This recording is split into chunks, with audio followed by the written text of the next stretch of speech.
Il est bientôt 15 h sur BFM TV. Soyez les bienvenus si vous nous rejoignez. Nous sommes ensemble pour 2 heures d'information. Bonjour à tous. Bonjour François. Bonjour Fanny, bonjour à tous. À la une, un mort et un blessé à proximité d'un centre de vaccination du 16e arrondissement de Paris. Le tireur est parti à scooter. Nous serons sur place dans un instant. Les Français âgés de plus de 55 ans sont désormais éligibles à la vaccination avec le vaccin d'AstraZeneca. Pour le moment, il y a très peu de rendez-vous. Tous les détails dans un instant. Une réjouissance malgré le deuil national au Royaume-Uni. Les terrasses de bars et de restaurants rouvrent, de même que certains commerces. Nouveau desserrage de vis après 3 mois de confinement et une vaccination massive. Et les policiers caillassés hier après-midi dans un quartier d'Étampes. Des vidéos choquantes circulent sur les réseaux sociaux. Les forces de l'ordre ont été ciblées par des dizaines de jeunes. Seuls 2 d'entre eux ont été interpellés.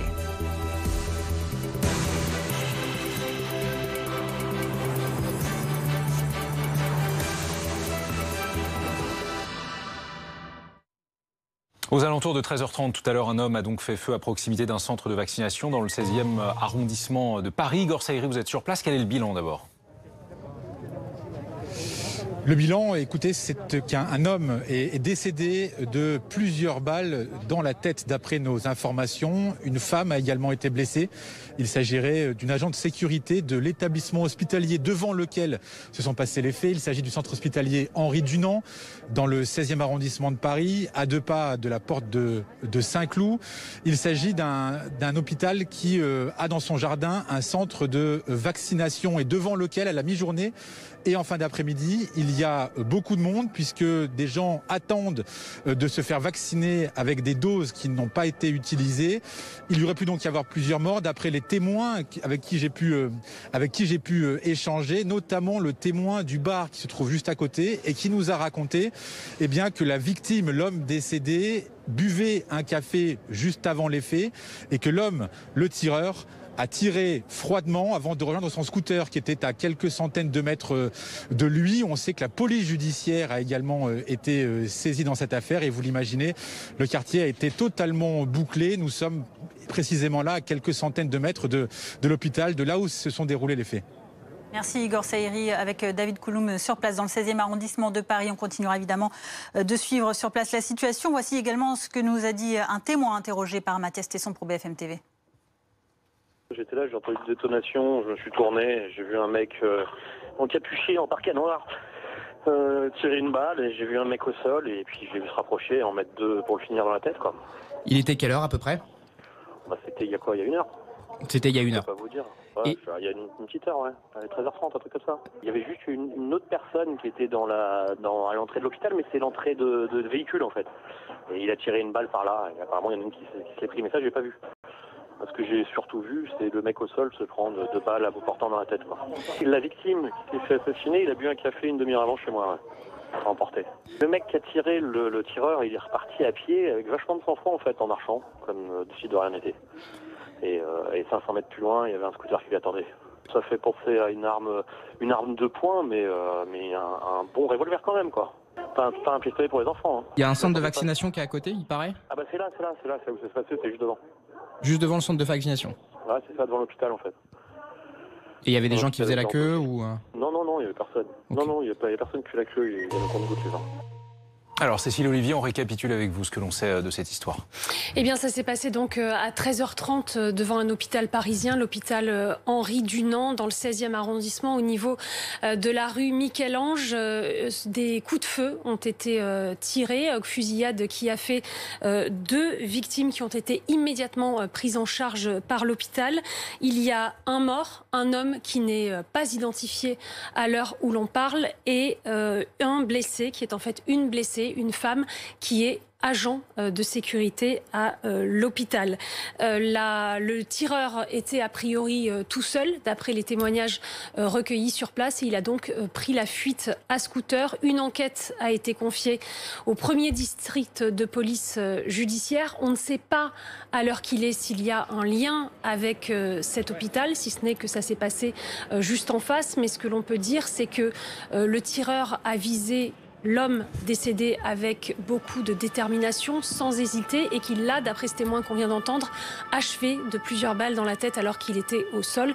Donc ça ressemble vraiment à une exécution. Ce ne sont pas des coups de feu comme ça tirés au hasard dans la foule. Merci Cécile Olivier pour ces dernières précisions. Évidemment, nous reviendrons tout au long de l'après-midi sur cette affaire. Donc on le rappelle, ce mort et cette blessée devant un hôpital du 16e arrondissement de Paris en début d'après-midi. Dans l'actualité sanitaire à présent depuis ce matin, si vous faites partie de la catégorie des 55 ans et plus, eh bien vous pouvez en théorie vous faire vacciner contre le Covid.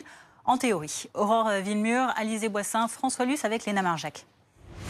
Âgé de 57 ans, Jackie, fromager dans ce marché d'Île-de-France, est soulagé. À partir d'aujourd'hui, il peut se faire vacciner contre le Covid-19. C'est une bonne nouvelle. Dès que je vais pouvoir le faire, je vais me faire vacciner et puis voilà, on pourra vivre normalement. Comme lui, tous les Français âgés de plus de 55 ans sans comorbidité peuvent recevoir un vaccin dès aujourd'hui. Pour prendre rendez-vous, il suffit de contacter votre pharmacien ou encore d'appeler votre médecin. Tous deux ont l'autorisation d'injecter le vaccin AstraZeneca et bientôt Janssen, vaccin livré en France pour la première fois à partir d'aujourd'hui et qui ne nécessite qu'une seule injection. Effectivement, il va y avoir des premières doses qui seront théoriquement disponibles, mais on sait qu'en libéral, puisque c'est surtout en libéral qu'on utilise les vaccins adénovirus, les livraisons se feront surtout à partir du mercredi 21 ou du jeudi 22 avril.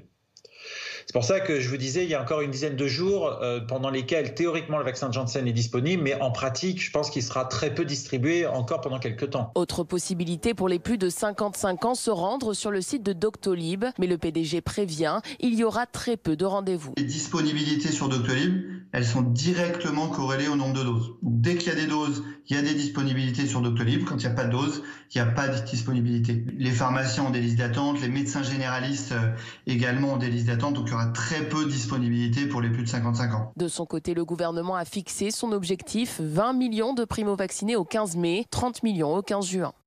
D'abord, François Pitrel, pourquoi ouvrir la vaccination aux 55 ans et plus si, a priori, on n'a pas plus de doses ? Alors, on a quand même un petit peu de doses. C'est pas qu'il n'y en a pas du tout. C'est vrai que AstraZeneca, on est censé en recevoir 600 000 doses d'ici les 15 prochains jours. Et autant du vaccin Janssen, ce fameux vaccin qui n'a qu'une seule injection, donc qui permet de gagner beaucoup de temps par rapport aux autres vaccins sur le marché. Donc ça fait à peu près 1,2 million d'injections d'ici les 15 prochains jours. Donc ce n'est pas négligeable, mais c'est sûr que par rapport à ce qu'on reçoit en doses de Pfizer notamment, presque 1 million de doses par semaine, c'est un peu décevant, surtout de la part d'AstraZeneca. Ce qui nous amène à cette question, pourquoi est-ce que cette catégorie, les plus de 55 ans, n'ont pas le droit à d'autres vaccins sur le marché, par exemple Pfizer ou Moderna ? Alors, c'est peut-être une question qui est plus de l'ordre de la stratégie vaccinale que vraiment de la question sanitaire. On a abaissé ce seuil, notamment pour une raison, c'est que le vaccin AstraZeneca, aujourd'hui, il est donné en officine ou chez le médecin généraliste à des personnes de plus de 70 ans, mais qui, pour une bonne partie d'entre elles aujourd'hui, sont vaccinées. Donc, finalement, les médecins généralistes, ils ont un peu plus de mal à trouver des volontaires pour vacciner avec AstraZeneca. Et puis, il y a la défiance autour de ce vaccin AstraZeneca, ce qui fait que, en fait, on élargit la cible vaccinale pour avoir le plus de possibilités de vacciner, parce qu'aujourd'hui, il existe cette défiance, alors que le vaccin AstraZeneca, encore, il faut bien le rappeler, c'est un vaccin avec de bons résultats et le bénéfice-risque est largement à l'avantage de ce vaccin. Et alors, pour Pfizer et Moderna, justement, les injections, désormais, seront espacées de 42 jours et non plus 28. Ça permet de vacciner combien de personnes en plus dans les prochaines semaines? Alors ça permet de faire un petit bond en avant puisqu'on gagne 1,8 million de personnes avec une première dose d'ici la fin du mois de juin. Ce n'est pas négligeable, hein, c'est presque, c'est plus de 10% de ce qu'on a fait par exemple jusqu'à aujourd'hui. C'est une recommandation de la Haute Autorité de Santé qui date du 23 janvier mais qui n'avait pas été suivie par le gouvernement, d'espacer de 6 semaines parce qu'on considère qu'au bout de 6 semaines, il y a encore une efficacité prouvée de ces vaccins à ARN messager Pfizer et Moderna. En Grande-Bretagne, ils ont fait le choix de faire 12 semaines entre les deux doses, ce qui, d'après la Haute Autorité de Santé, n'est pas fondé scientifiquement. Donc 6 semaines, c'est une sorte d'entre-deux. Merci François. Vous le disiez justement, outre-Manche, les autorités ont opté pour cet espacement des doses depuis bien longtemps. Et ils ont gagné du temps. Résultat, nouvelle étape de déconfinement dès aujourd'hui avec notamment la réouverture des terrasses. Émile Dercourt. Discuter simplement autour d'une bière, il ne l'avait pas fait depuis longtemps. À Londres, ce pub a fait le plein en terrasse. On oublie même les gestes barrières. Sous cette tente d'un autre pub de Londres, on entend à peine son voisin. La vie normale reprend. C'est la liberté, on peut de nouveau aller au pub, c'est tellement bien. Et cette reprise, les plus impatients l'ont fêtée dès minuit 1. 3, 2, 1, Ladies and gentlemen, take your seats. Have your first drink. Les clients à table en pleine nuit ne pouvaient pas attendre plus longtemps. Ça fait trop longtemps, j'avais une vie sociale au point mort et ouais, c'est juste bon d'être dehors. C'est bien, c'est vraiment super. Ça va permettre aux entreprises de pouvoir survivre. Je pense que c'est une bonne chose de remettre cet endroit en marche. Dans un pub voisin, l'instant solennel de la première bière après 3 mois de fermeture est immortalisé. Dans le jardin du pub, les clients aussi prennent la pause. La réouverture se fait avec un protocole strict. Restez assis pour consommer, en extérieur uniquement, avec un nombre limité de clients à une même table. Cette réouverture en Angleterre concerne aussi les commerces non essentiels comme les salons de coiffure, les salles de gym. Les autres régions du Royaume-Uni, Écosse, Pays de Galles, Irlande du Nord, suivent leur propre calendrier. Mais partout, la baisse très nette du nombre de cas après le confinement et la vaccination permet une réouverture progressive. L'évolution de l'épidémie chez nous en France, d'après le réseau chargé de la surveillance du virus dans les eaux usées d'Île-de-France, il y a vraiment du mieux. On voit effectivement une stagnation et éventuellement même dans certains endroits où la circulation est très très forte, un début d'infléchissement, un début de descente. Alors ce sont les derniers résultats qu'on a récupérés vendredi et qu'on a envoyés au ministère de la Santé pour qu'ils soient divulgués. Les flèches commencent plutôt à descendre dans les endroits où la circulation est la plus forte. En Île-de-France, on a un changement à la baisse depuis la semaine du 22 mars. Je rappelle que le début du confinement avait été le 20 mars. François Pitrel, est-ce que cette amélioration décrite par le réseau Aubépine se répercute? Est-ce qu'on en voit les effets, par exemple, dans les hôpitaux? Alors, c'est vrai qu'il y a une stagnation, une plus faible accélération, on va dire. C'est-à-dire que le chiffre de nombre de personnes hospitalisées chaque jour en réanimation, il continue d'augmenter. On est à 5 838 patients en réanimation aujourd'hui en France, mais ça augmente moins vite que la semaine passée, on va dire. Donc c'est vrai que on est sur une amorce de quelque chose. Quand on regarde les personnes qui arrivent à l'hôpital, soit en réanimation, là on a aussi une légère stagnation du nombre de cas qui arrivent à l'hôpital sur toute la France. Et puis, c'est vrai, comme le disait cette personne du réseau Aubépine, on a dans les zones plus simple, on va dire, si on cible les zones qui sont en confinement avec des grosses guillemets depuis le 20 mars, là on a une véritable baisse du nombre de cas, mais ça ne se traduit pas encore à l'hôpital. Merci François. Le gouvernement britannique avait annoncé il y a une semaine de son côté une nouvelle stratégie de test. 2 autotests gratuits par semaine pour tous les Anglais. Chez nous, ils commencent à arriver en pharmacie. Ils commencent seulement. Les explications d'Anthony Lobos. Ça fait pas mal et c'est pas compliqué, c'est même très simple. Alors effectivement, quand même, pour une première utilisation, mieux vaut avoir les conseils avisés d'un pharmacien chez qui vous allez acheter ces autotests. Comment ça marche? Première étape, on a cet écouvillon qui est juste là. On va insérer cet écouvillon dans nos 2 narines.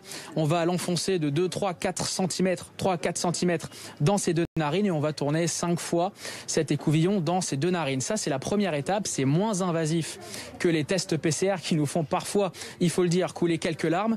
Deuxième étape, on va utiliser ce tube dans lequel il y a un réactif.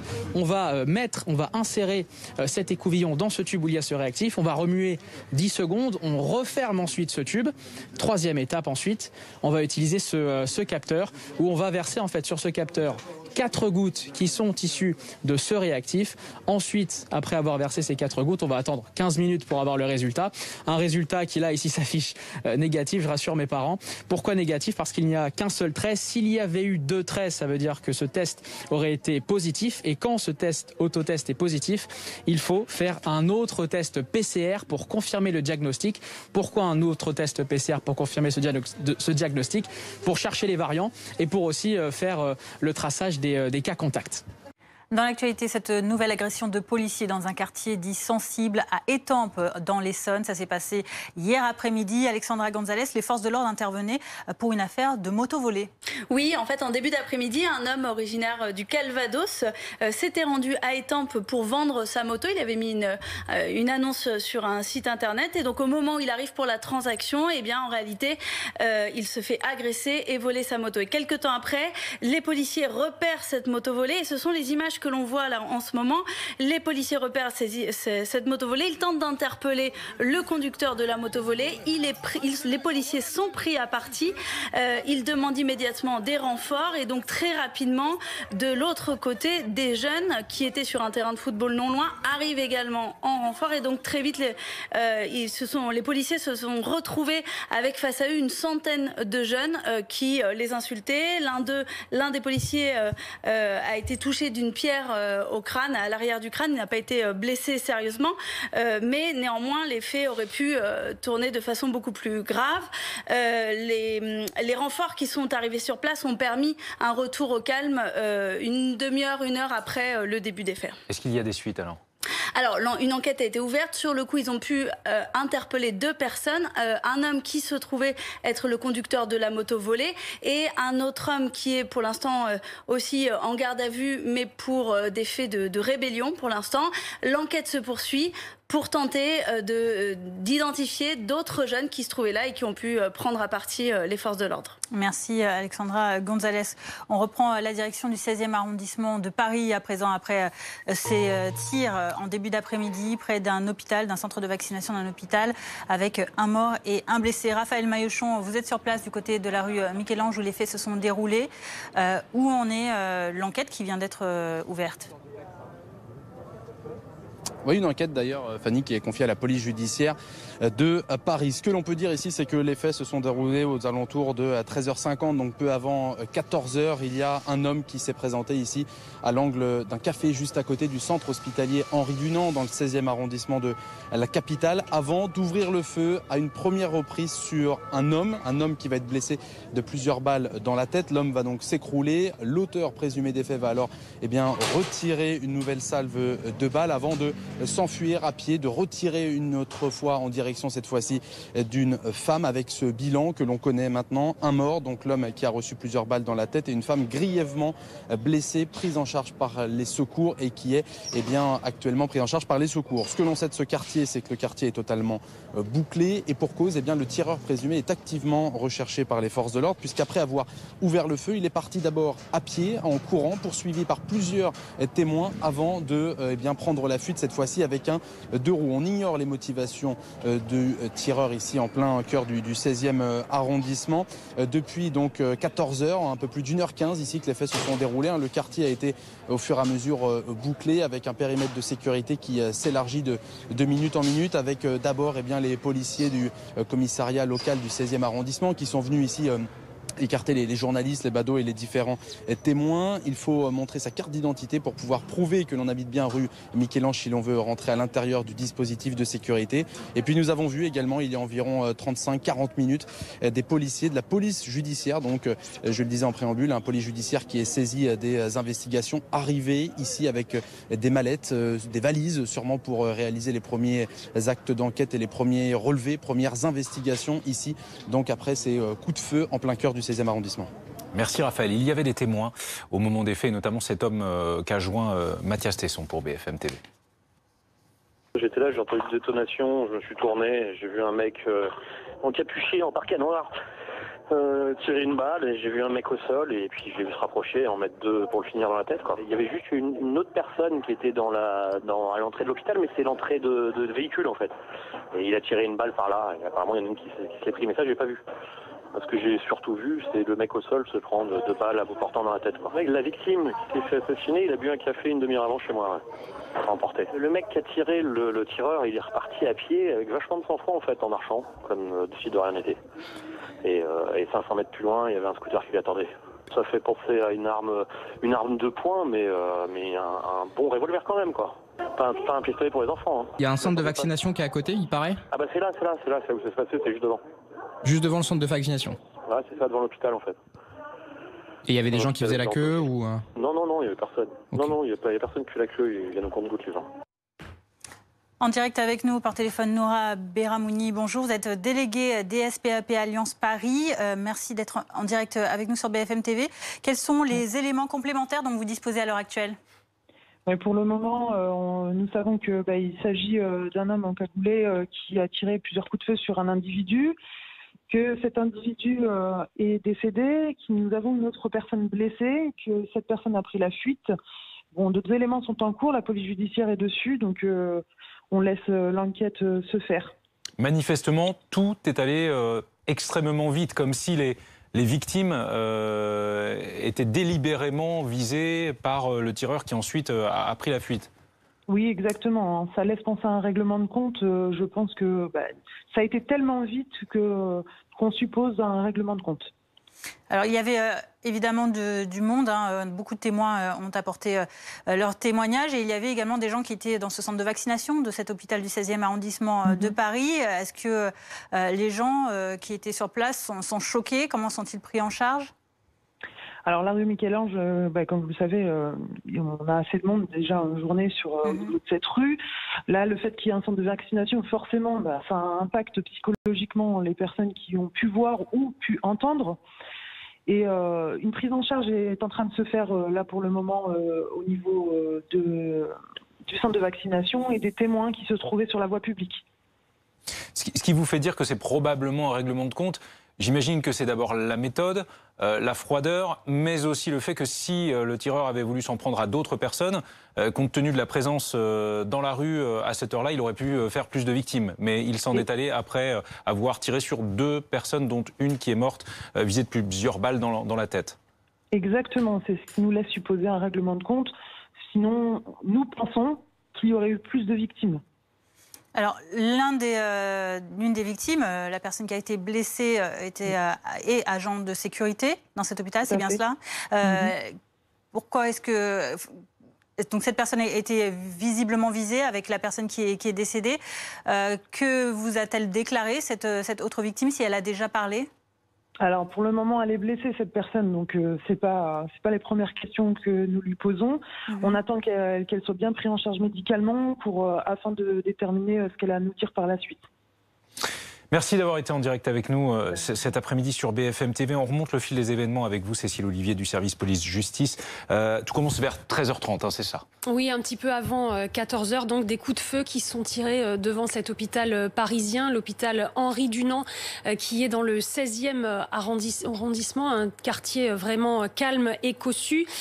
Fusillade qui a fait 2 victimes qui ont été immédiatement prises en charge par l'hôpital. Il y a un mort, un homme qui n'est pas identifié à notre connaissance au moment où l'on parle, et un blessé qui est une femme qui est donc agent de sécurité à l'hôpital. Le tireur, lui, qui était selon les témoins sur place vêtu d'une parka noire et le visage dissimulé par une capuche, a pris la fuite à scooter.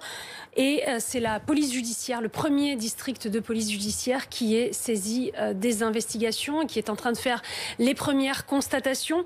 On ne sait pas s'il y a un lien avec l'hôpital, mais sur le mode opératoire, ce que l'on peut dire d'après ce que nous disent les témoins, c'est que l'homme qui est décédé a été délibérément visé sans aucune hésitation par le tireur, qui l'a même achevé au sol en l'abattant de plusieurs balles dans la tête. Donc ça fait plutôt penser à une exécution, à un règlement de compte après les investigations débutent à peine. Probablement, donc un règlement de compte, l'enquête le déterminera. On reprend la direction du 16e arrondissement de Paris pour vous retrouver, Raphaël Maillechon. Vous êtes sur place devant cet hôpital où 2 personnes ont été visées et le quartier est désormais bouclé.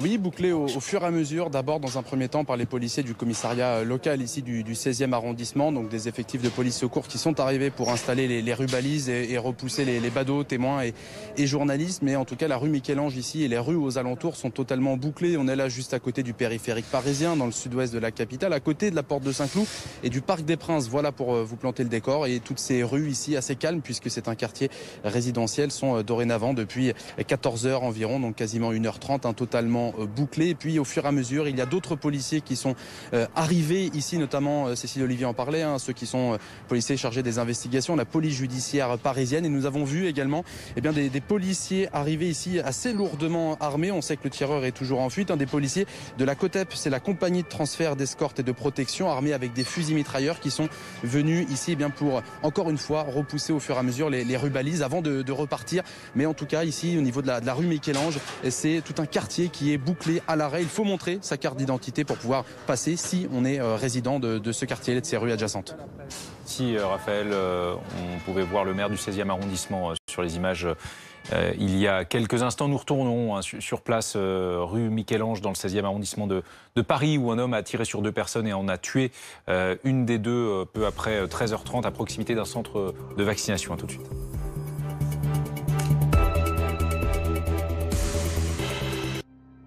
Du lundi au vendredi.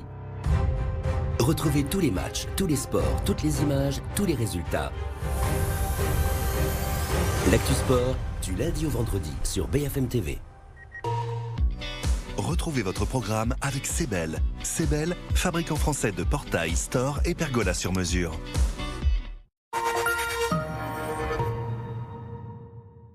Bonjour, je m'appelle Stéphane, j'ai 55 ans et je vais attaquer aujourd'hui le programme Comme j'aime. Ça, c'était moi il y a 6 mois, avec 15 kilos en plus et 27 cm de tour de taille en plus.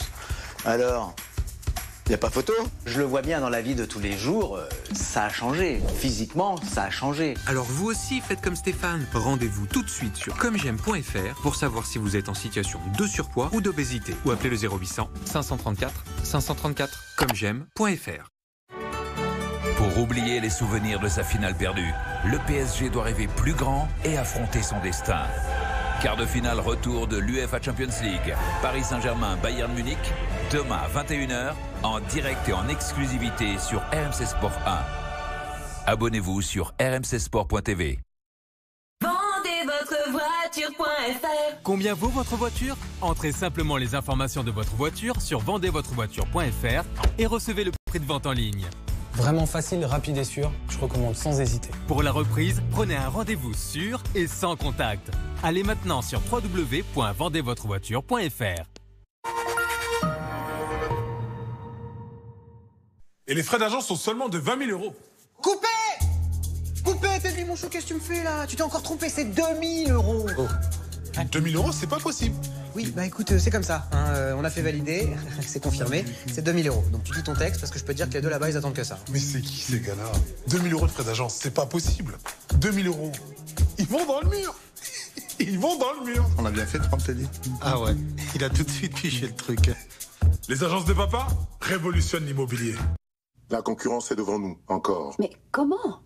Ils ont une meilleure solution finance que nous. Ils doivent avoir une meilleure solution finance que nous. Workday. Comment prennent-ils des décisions aussi vite? Workday. Il doit y avoir une raison. Workday. Ah, je crois avoir une idée. Work. Paul, Paul, on t'entend pas là.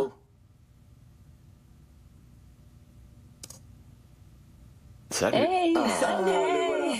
Workday, le système finance, RH et planification pour un monde qui change.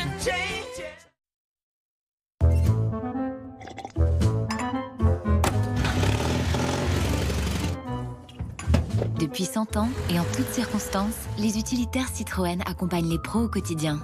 Aujourd'hui, Citroën continue d'innover avec e-Jumpy 100% électrique et l'utilitaire de l'année. Disponible à partir de 259 € hors taxe par mois, entretien inclus. Citroën. Pendant les jours pro, profitez d'offres exceptionnelles sur la gamme Citroën utilitaire.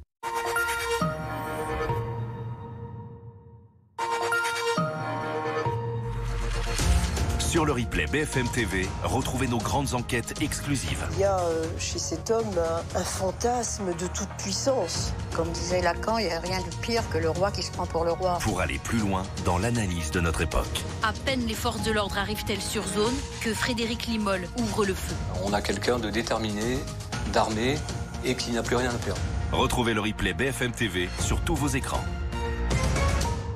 La météo avec Century 21 et ses agences partout en France. Profitez du printemps pour faire éclore vos projets immobiliers.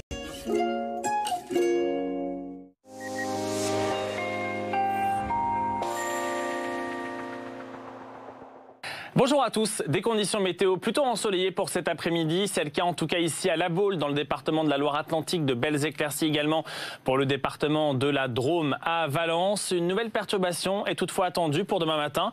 Elle s'installera entre le département de la Manche, le centre et en direction du nord-est. Très peu active, quelques gouttes. Attention parfois aux chaussées glissantes parce que les températures s'annoncent négatives. Quelques flocons également pour les Vosges au-dessus de 400 mètres. Mais très rapidement, le soleil va revenir par l'extrême nord. Un soleil très généreux pour la partie sud, toujours toujours le vent, Mistral.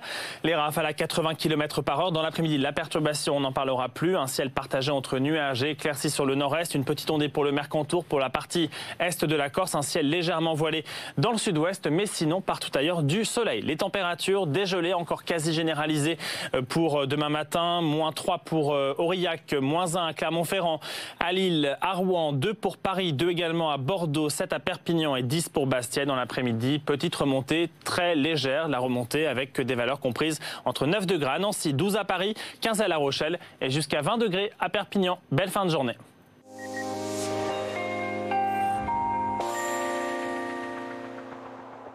C'était la météo avec Century 21 et ses agences partout en France. Profitez du printemps pour faire éclore vos projets immobiliers.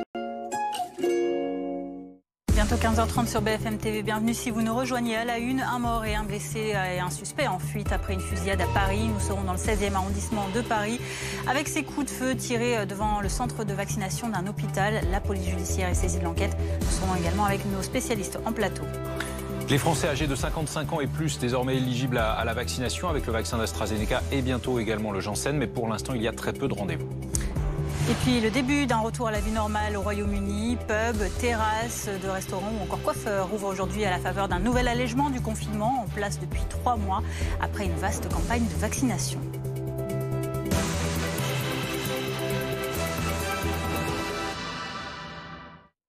Mais tout d'abord, retour sur cette fusillade en début d'après-midi dans le 16e arrondissement de Paris. Igor Saïri, on vous rejoint. Vous êtes rue Michel-Ange, près de cet hôpital où un homme a été tué et une personne blessée. Pouvez-vous nous rappeler les faits ?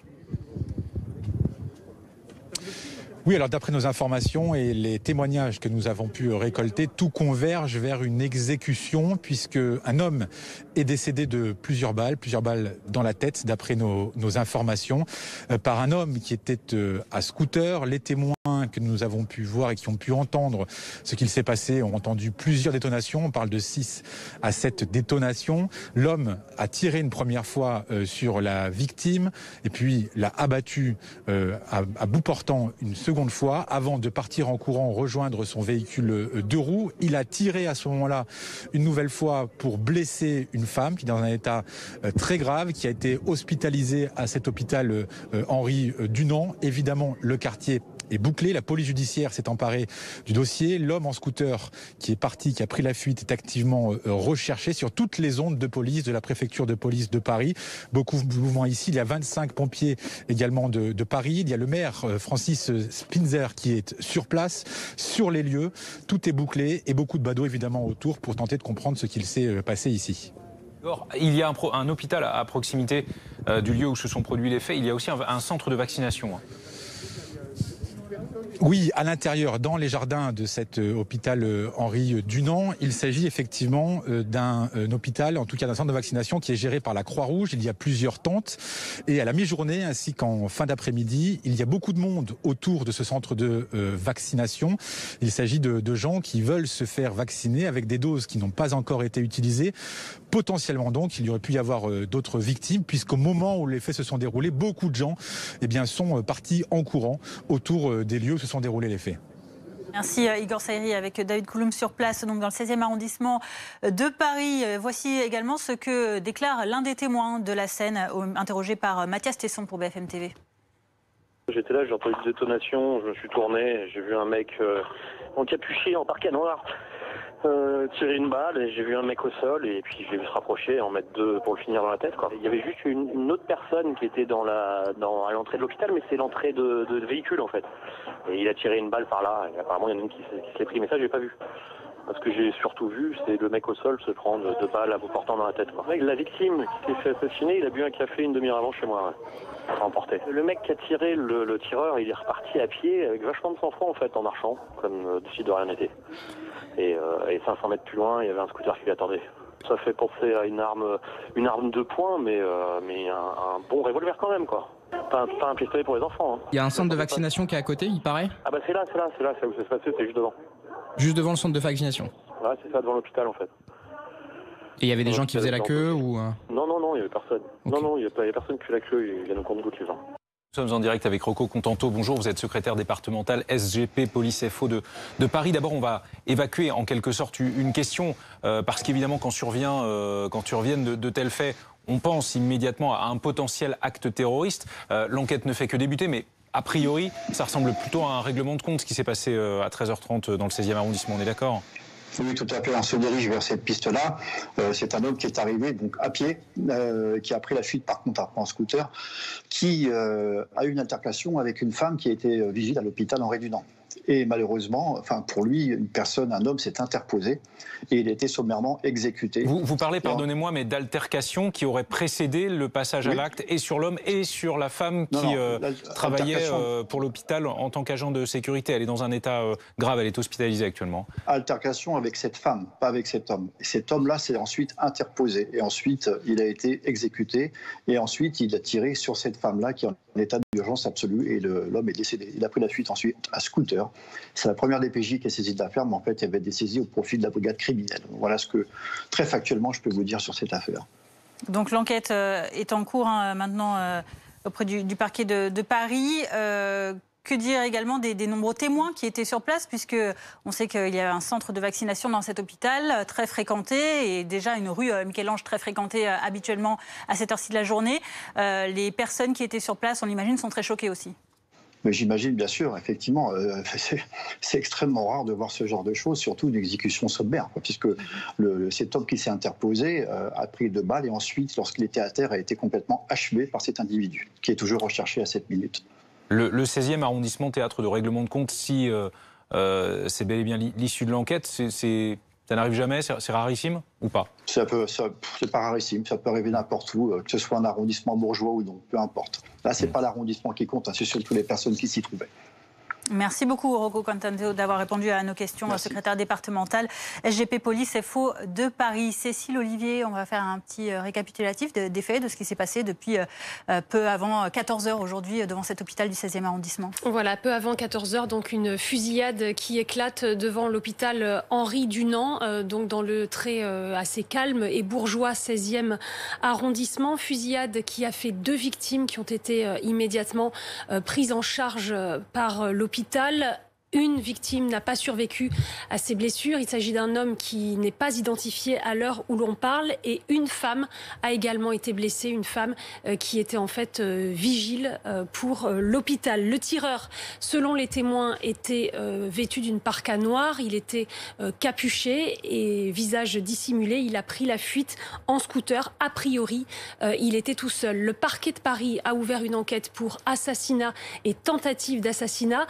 Et le premier district de police judiciaire qui avait d'abord été saisi a été dessaisi au profit de la brigade criminelle qui est donc chargée des affaires les plus sensibles et les plus compliquées.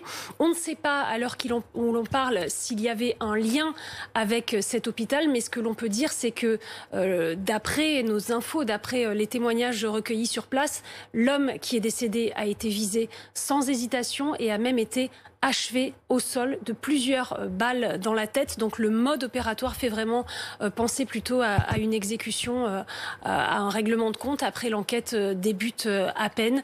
Et donc enquête confiée à la police judiciaire qui est en train de faire les premières constatations. Merci Cécile. La campagne de vaccination à présent, avec cette nouveauté, depuis ce matin, les Français de 55 ans et plus peuvent se faire vacciner avec AstraZeneca et également bientôt le Johnson & Johnson. Alice Brousse. Une nouvelle semaine de vaccination et un nouveau vaccin, le vaccin Janssen. Un 4e en France et le premier à dose unique. L'industriel américain a indiqué qu'une seule dose suffirait. Je reste pour l'heure sceptique car je ne vois pas pourquoi il aurait réussi cette prouesse à l'inverse des autres vaccins. On n'a pas de recul suffisant. Les premiers vaccins Johnson & Johnson ont été utilisés il y a quelques mois.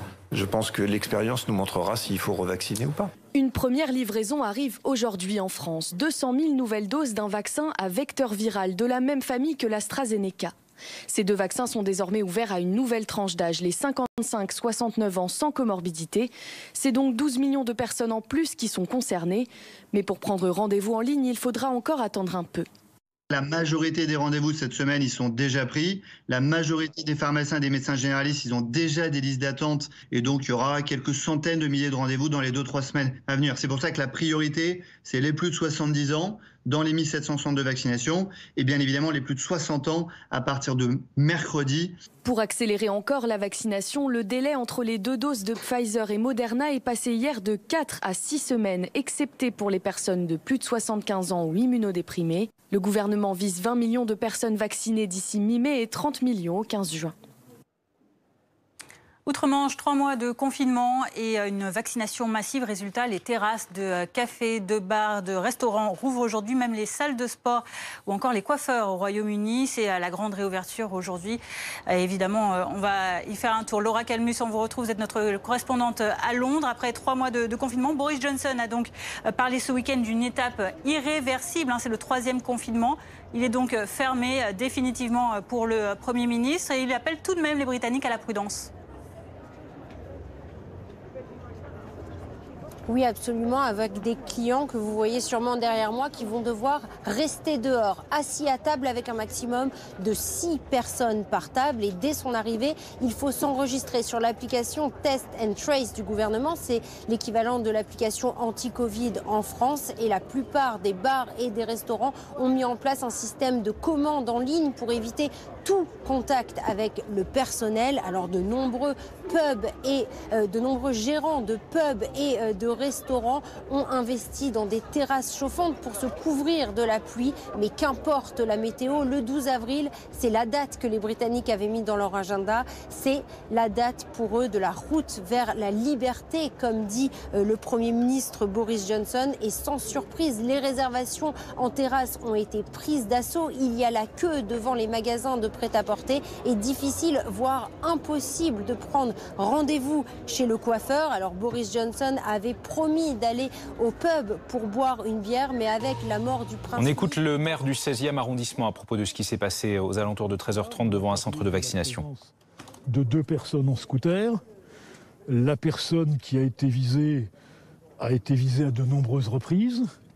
Il semblerait que la personne de l'hôpital Henri Dunant, l'agent de sécurité, elle ait été plutôt victime d'une balle perdue. Le procureur de la République a saisi la brigade criminelle. À l'heure où nous parlons, la personne n'est pas encore identifiée. Il va de soi que son identification permettra sans doute une avancée significative de l'enquête. On pense plutôt évidemment à un règlement de compte. Mes pensées vont évidemment à l'agent de sécurité qui a été blessé, qui a été évacué, qui est dans un état d'urgence absolue, mais dont nous espérons qu'elle s'en tirera. En tout cas, nous formons les vœux. Et la vaccination continue au centre du Nant. Pour la population qui est inquiète, il ne s'agit pas d'un attentat terroriste, il ne s'agit pas d'un attentat contre le centre de vaccination. C'est vraisemblablement un règlement de compte et nous essayons de maintenir le rythme des vaccinations. Et je rends hommage au personnel de la Croix-Rouge qui se conduit remarquablement. La Croix-Rouge a envoyé un soutien psychologique et les gens qui ont été choqués sont réunis à l'hôpital avec les cellules de soutien. Et nous essayons que les choses la vie reprenne un cours normal. Voilà. Une altercation aurait eu lieu entre l'agent de sécurité et le tueur. Est-ce que vous avez cette information-là ? Je vous ai dit qu'à ce stade, la police judiciaire va recueillir un certain nombre de témoignages. Elle fera son travail dans la sérénité, comme elle le fait habituellement avec la brigade criminelle. Et je n'ai aucune information qui permette de dire qu'il y aurait eu ou pas un différend. Cela dit, le nombre de douilles relevées me laisse à penser quand même que c'est plutôt prémédité. D'ailleurs, le parquet poursuit pour assassinat. Est-ce que vous savez s'il y avait du monde devant le centre de vaccination au moment des faits ? Il y a toujours du monde dans le centre de vaccination.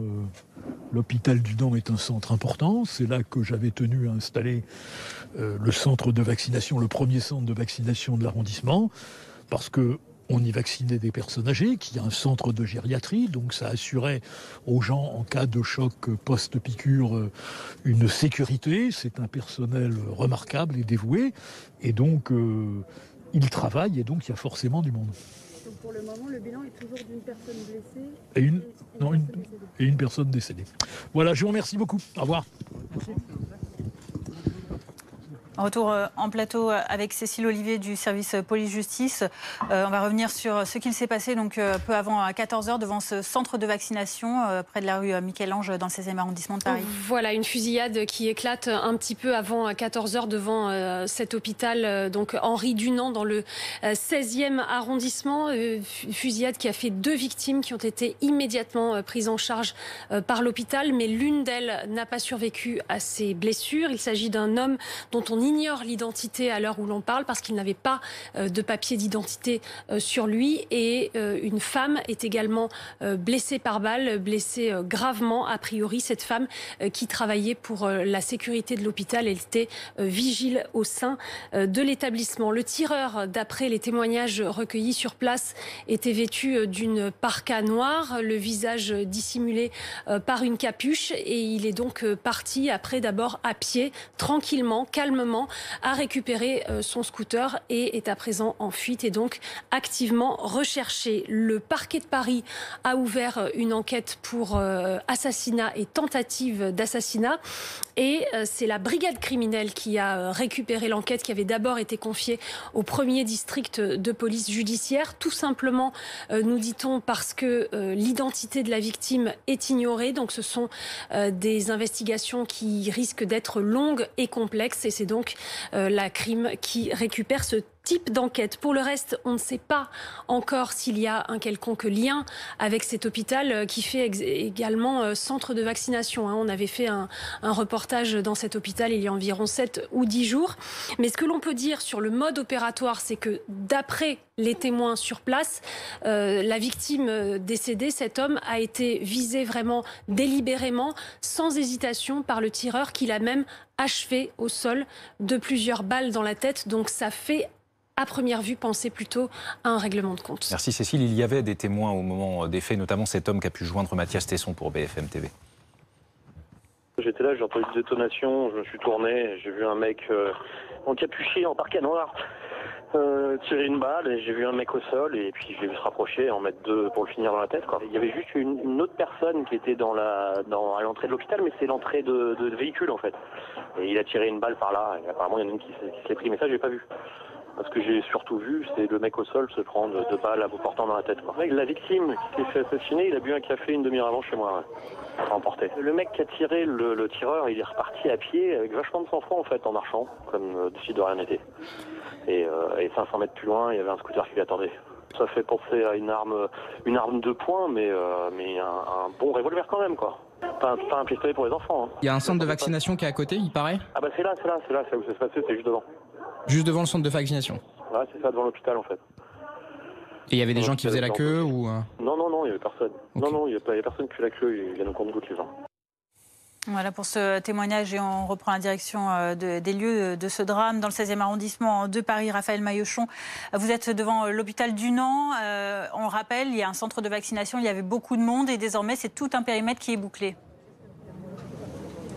Oui, un périmètre qui est bouclé depuis 14 heures environ, lorsque les premiers arrivants, la police locale du commissariat du 16e arrondissement, sont arrivés ici pour installer juste à côté de nous ces rubalises, repousser les badauds, les journalistes et les témoins qui avaient assisté à la scène. Peu de temps après, il y a eu d'autres services d'investigation de la police. D'abord la police judiciaire, le 1er district qui était saisi des investigations avant que ce soit récupéré et que nous voyions arriver ici la brigade criminelle pour faire les premiers relevés et les premières investigations. Alors ici, on le disait, c'est un quartier totalement bouclé, un quartier résidentiel du 16e arrondissement de Paris. On est là juste à côté du périphérique et du Parc des Princes, dans le sud-ouest de la capitale. Et ici, pour pouvoir passer ce barrage derrière moi, pour pouvoir accéder à cette rue Michel-Ange, il faut montrer un document d'identité qui atteste, qui prouve bien que l'on est résident de ce quartier. C'est un hôpital, on l'a dit, le centre hospitalier Henri Dunant, qui est partiellement également géré par la Croix-Rouge. Il y a ce centre de vaccination. C'est pourquoi, depuis tout à l'heure, nous avons vu passer régulièrement des véhicules ici de la Croix-Rouge, et parfois du personnel ici hospitalier arrive pour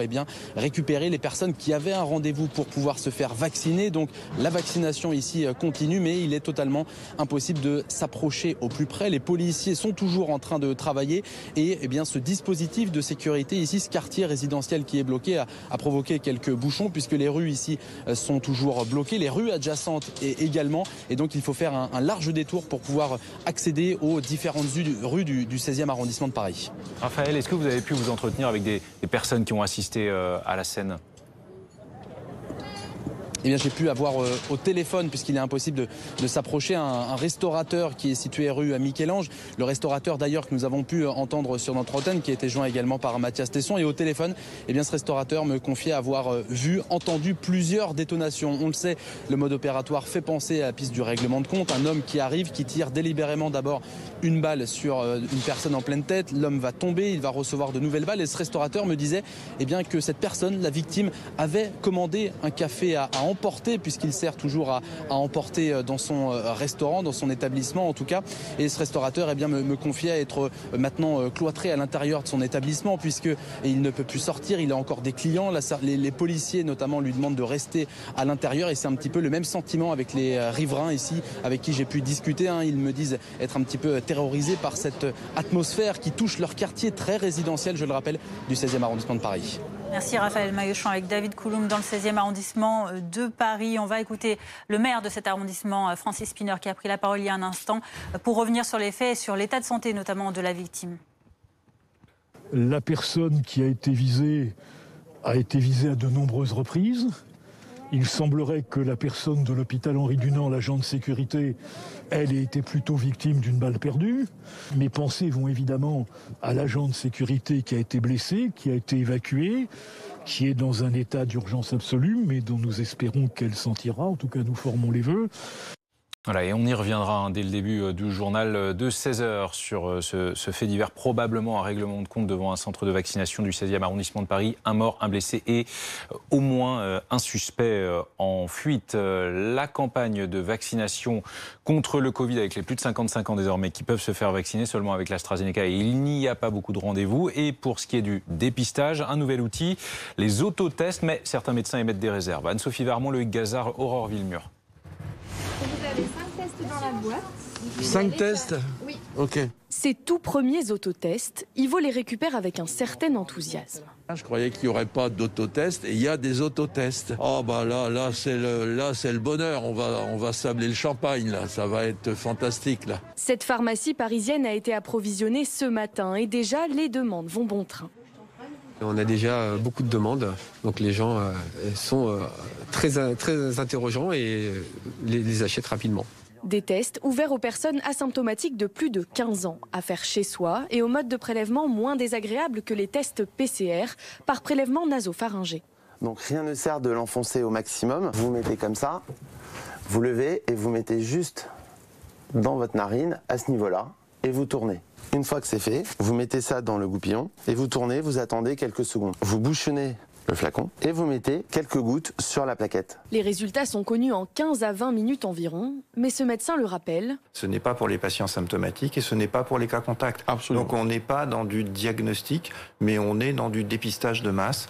Et ensuite, évidemment, s'il est positif, il faut aller en laboratoire parce que l'autotest ne dit pas si c'est un variant. Le prix, lui, est encadré. 6 € maximum jusqu'au 15 mai. Puis au-delà de cette date, il passera à 5,20 €. Ces tests seront en revanche gratuits pour les salariés à domicile, intervenant auprès de personnes âgées ou en situation de handicap, ainsi qu'aux accueillants familiaux accompagnant ces personnes. La météo. La météo avec Century 21 et ses agences partout en France. Profitez du printemps pour faire éclore vos projets immobiliers.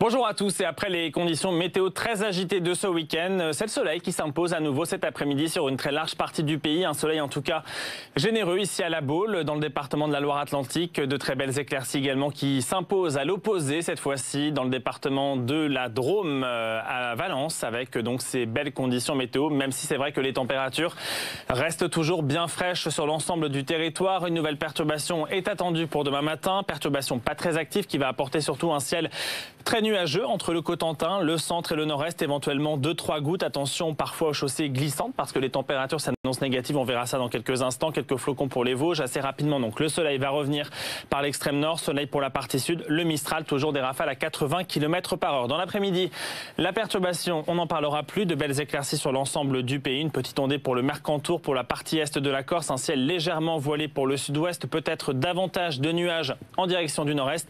Mais sinon, donc, c'est bel et bien le soleil qui qui va s'imposer. Les températures, ah oui, on reste toujours dans cette masse d'air toujours aussi bleue. C'est à nouveau de l'air polaire qui nous concerne, peut-être un peu moins froid que celui de la semaine dernière, mais les températures s'annoncent encore une fois négatives sur une très grande partie du pays pour demain matin. -3 à Aurillac, -2 pour Reims, 2 pour Paris intramuros, 1 degré pour Nantes et 10 à Bastia. Dans l'après-midi, des températures qui resteront toujours inférieures au normal de saison, de 9 degrés à Nancy à 20 degrés pour Perpignan, 15 à La Rochelle, 12 pour Lyon et 14 degrés prévus pour Rennes.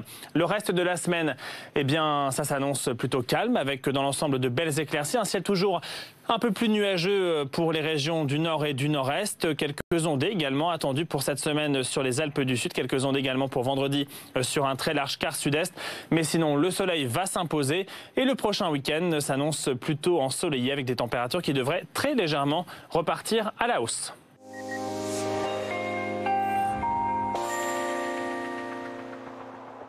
C'était la météo avec Century 21 et ses agences partout en France. Profitez du printemps pour faire éclore vos projets immobiliers. BFM Story, chaque soir, 17h, les histoires de l'actualité. Bonsoir à tous, c'est parti pour BFM Story. Avec des invités, témoins et acteurs. Où est-ce qu'il est dangereux d'aller? Olivier Truchot vous raconte et décrypte les grands événements de la journée. Est-ce qu'il y aura un nouveau tour de vie cette semaine? Les histoires, les stories du jour. Donc il n'y aura jamais de reconfinement général. C'est dans BFM Story, 17h-19h sur BFM TV.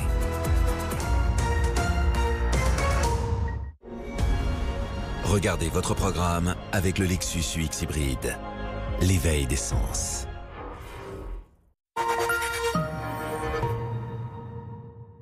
Autohéros, achetez votre voiture d'occasion facilement en ligne. Découvrez une sélection de voitures garanties. Parcourez l'offre en détail et visitez l'intérieur comme si vous y étiez. Convaincu? Vous commandez. Autohéros livre gratuitement. Et vous êtes couvert avec le retour sans frais sous 14 jours. Autohéros, achetez votre voiture facilement en ligne. En France, plus de 20 millions de personnes souffrent de surpoids ou d'obésité. Et évidemment, ce n'est pas sans risque pour la santé. Moi aussi, j'étais en surpoids et même en obésité pendant plus de 20 ans. Vous vous rendez compte, 20 ans? En à peine 6 mois, grâce à Comme J'aime, j'ai perdu 15 kilos et j'ai retrouvé un IMC normal. Alors vous aussi, vous pouvez savoir si vous êtes en situation de surpoids ou d'obésité en moins d'1 minute. Rendez-vous sur commej'aime.fr pour calculer gratuitement votre IMC. commej'aime.fr. Pour oublier les souvenirs de sa finale perdue, le PSG doit rêver plus grand et affronter son destin. Quart de finale retour de l'UEFA Champions League. Paris Saint-Germain, Bayern Munich, demain à 21h, en direct et en exclusivité sur RMC Sport 1. Abonnez-vous sur rmcsport.tv. Eh mais les gars, j'essaie de comprendre un truc. Les autres agences, pour 2000 €, elles vous ouvrent à peine la porte. Et vous, pour 2000 €, vous faites quoi? Nous? Ouais. Nous, on fait tout. Tout. Oh ouais. 2000 € de frais d'agence. Tellement peu que ça paraît énorme, non? Les animaux laissent une trace dans nos vies. Il y a des traces dont on se passerait bien et celles qu'on effacerait pour rien au monde. Celles qu'on n'aurait pas tellement besoin de chercher et celles qu'on pourrait encore retrouver. Comme nous, le temps qui passe leur laisse une trace. En transmettant vos biens à la SPA, laissez une trace dans la vie des animaux. Contactez-nous au 0806 701 700.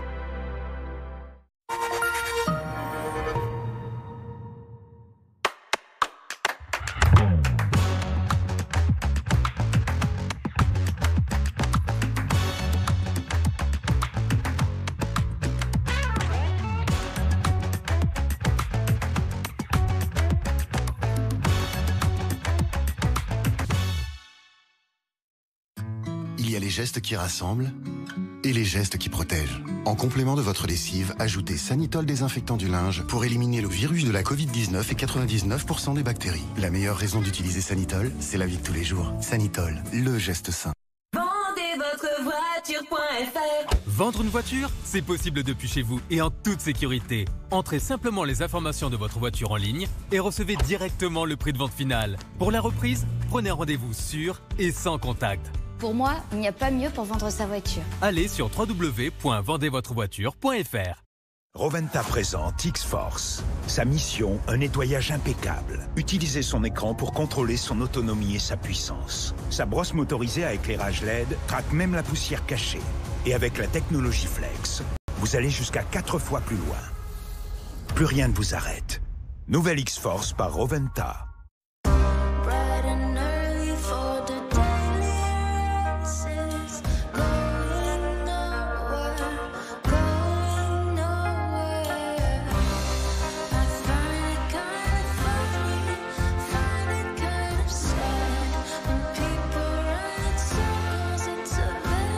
Nouvelle Dacia Spring à partir de 89 € par mois. Précommandez-la et réservez votre essai en concession ou sur dacia.fr.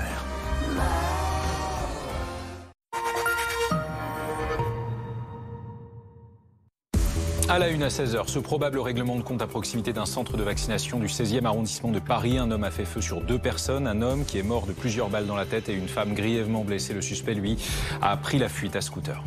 On accélère la vaccination, les mots d'Olivier Véran. Et dès aujourd'hui, ce sont 4 millions de Français supplémentaires éligibles. Tous les plus de 55 ans peuvent recevoir dans un premier temps des doses d'AstraZeneca et prochainement des Janssen. Les détails dans ce journal. Une réjouissance malgré le deuil national au Royaume-Uni. Les terrasses de bars et de restaurants rouvrent, de même que certains commerces. Nouveau desserrage de vis après 3 mois de confinement et une vaccination massive là-bas. Puis ces policiers pris à partie par une centaine de jeunes hier après-midi à Étampes dans l'Essonne. Les faits sont déroulés après l'intervention des forces de l'ordre suite à la déclaration d'une moto volée.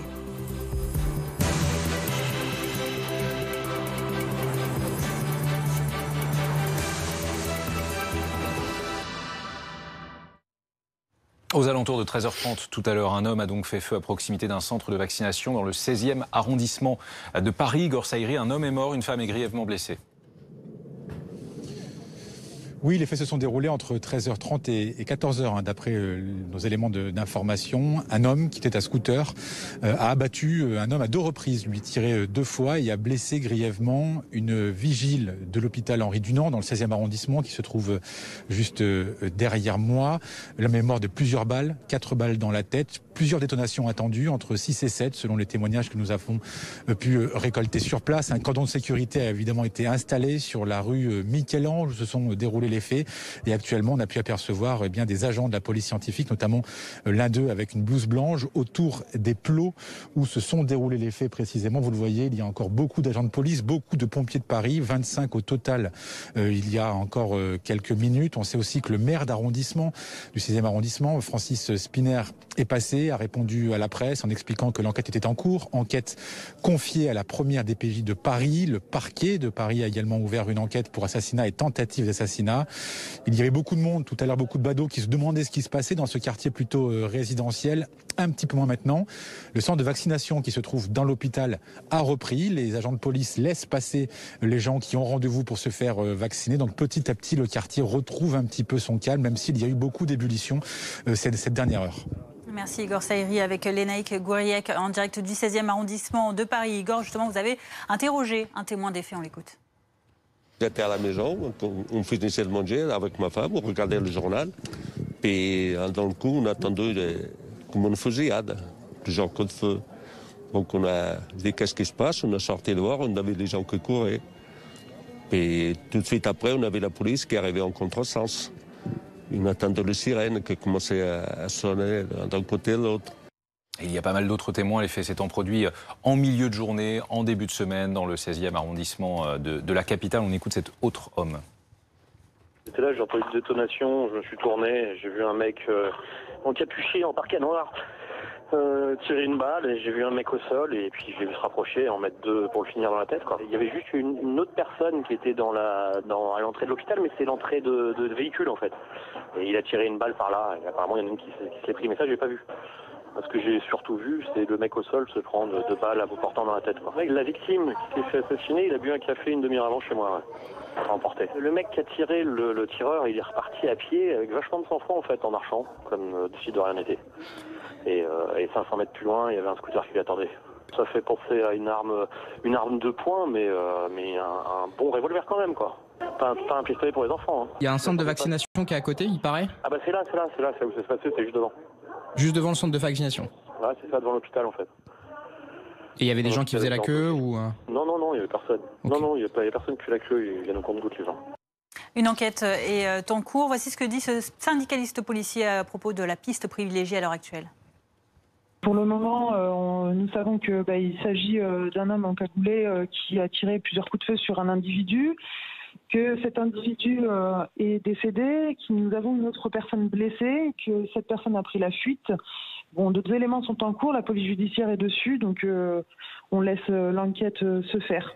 Ça laisse penser à un règlement de compte. Je pense que ça a été tellement vite qu'on suppose un règlement de compte.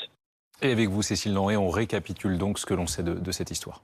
C'est vers 13h30 que des coups de feu sont entendus donc dans cette rue Michel-Ange, dans le 16e arrondissement. Un homme à pied et vêtu de noir avec une capuche sur la tête tire sur un homme et ensuite quand il s'écroule, il lui tire à bout portant plusieurs fois dans la tête. Ensuite, c'est une femme, une agent de sécurité qui reçoit des balles. Son état est actuellement alarmant. Elle est, d'après nos informations, en arrêt cardiaque et prise en charge par les services de secours. Sur place, il y a plusieurs camions de pompiers, 6 camions de pompiers, 25 pompiers pour prendre en charge ces personnes et sécuriser les lieux parce qu'il faut rappeler que l'auteur est en fuite. Il s'est enfui sur un scooter de modèle X-Max. C'est pas très clair encore. On ne sait pas s'il y avait un conducteur qui l'attendait sur ce scooter pour l'aider à prendre la fuite ou s'il était seul. Ce sont des éléments qui devront être tirés au clair par l'enquête. Vous savez qu'une enquête a été confiée à la brigade criminelle, enquête ouverte par le parquet de Paris pour assassinat et tentative d'assassinat. On voit d'ores et déjà dans les chefs d'inculpation de cette enquête qu'il s'agit d'un acte qui semblerait avoir été anticipé, puisque vous savez que quand on parle d'un assassinat, ça veut dire qu'il y a eu préméditation. Donc on peut penser qu'en l'état actuel des choses, les policiers sont d'ores et déjà en train de se dire qu'il y avait eu préparation et que peut-être on peut penser que cette personne qui a été tuée aujourd'hui était visée d'une manière ou d'une autre. En tout cas, on sait que c'est un acte précis. Les témoins de cette scène parlent d'un auteur qui ne tremblait pas, qui a visé sa victime de manière assez froide et qui est reparti ensuite à scooter. Donc l'enquête se poursuit. Donc au moins un suspect en fuite. Au moins un suspect en fuite. Merci Cécile Lenré pour ces dernières précisions. Évidemment, on continuera de suivre cette affaire tout cet après-midi. On en vient à présent à l'actualité sanitaire. Et depuis ce matin, si vous faites partie de la catégorie des 55 ans et plus, eh bien, vous pouvez en théorie vous faire vacciner contre le Covid-19. En théorie, vous allez voir pourquoi.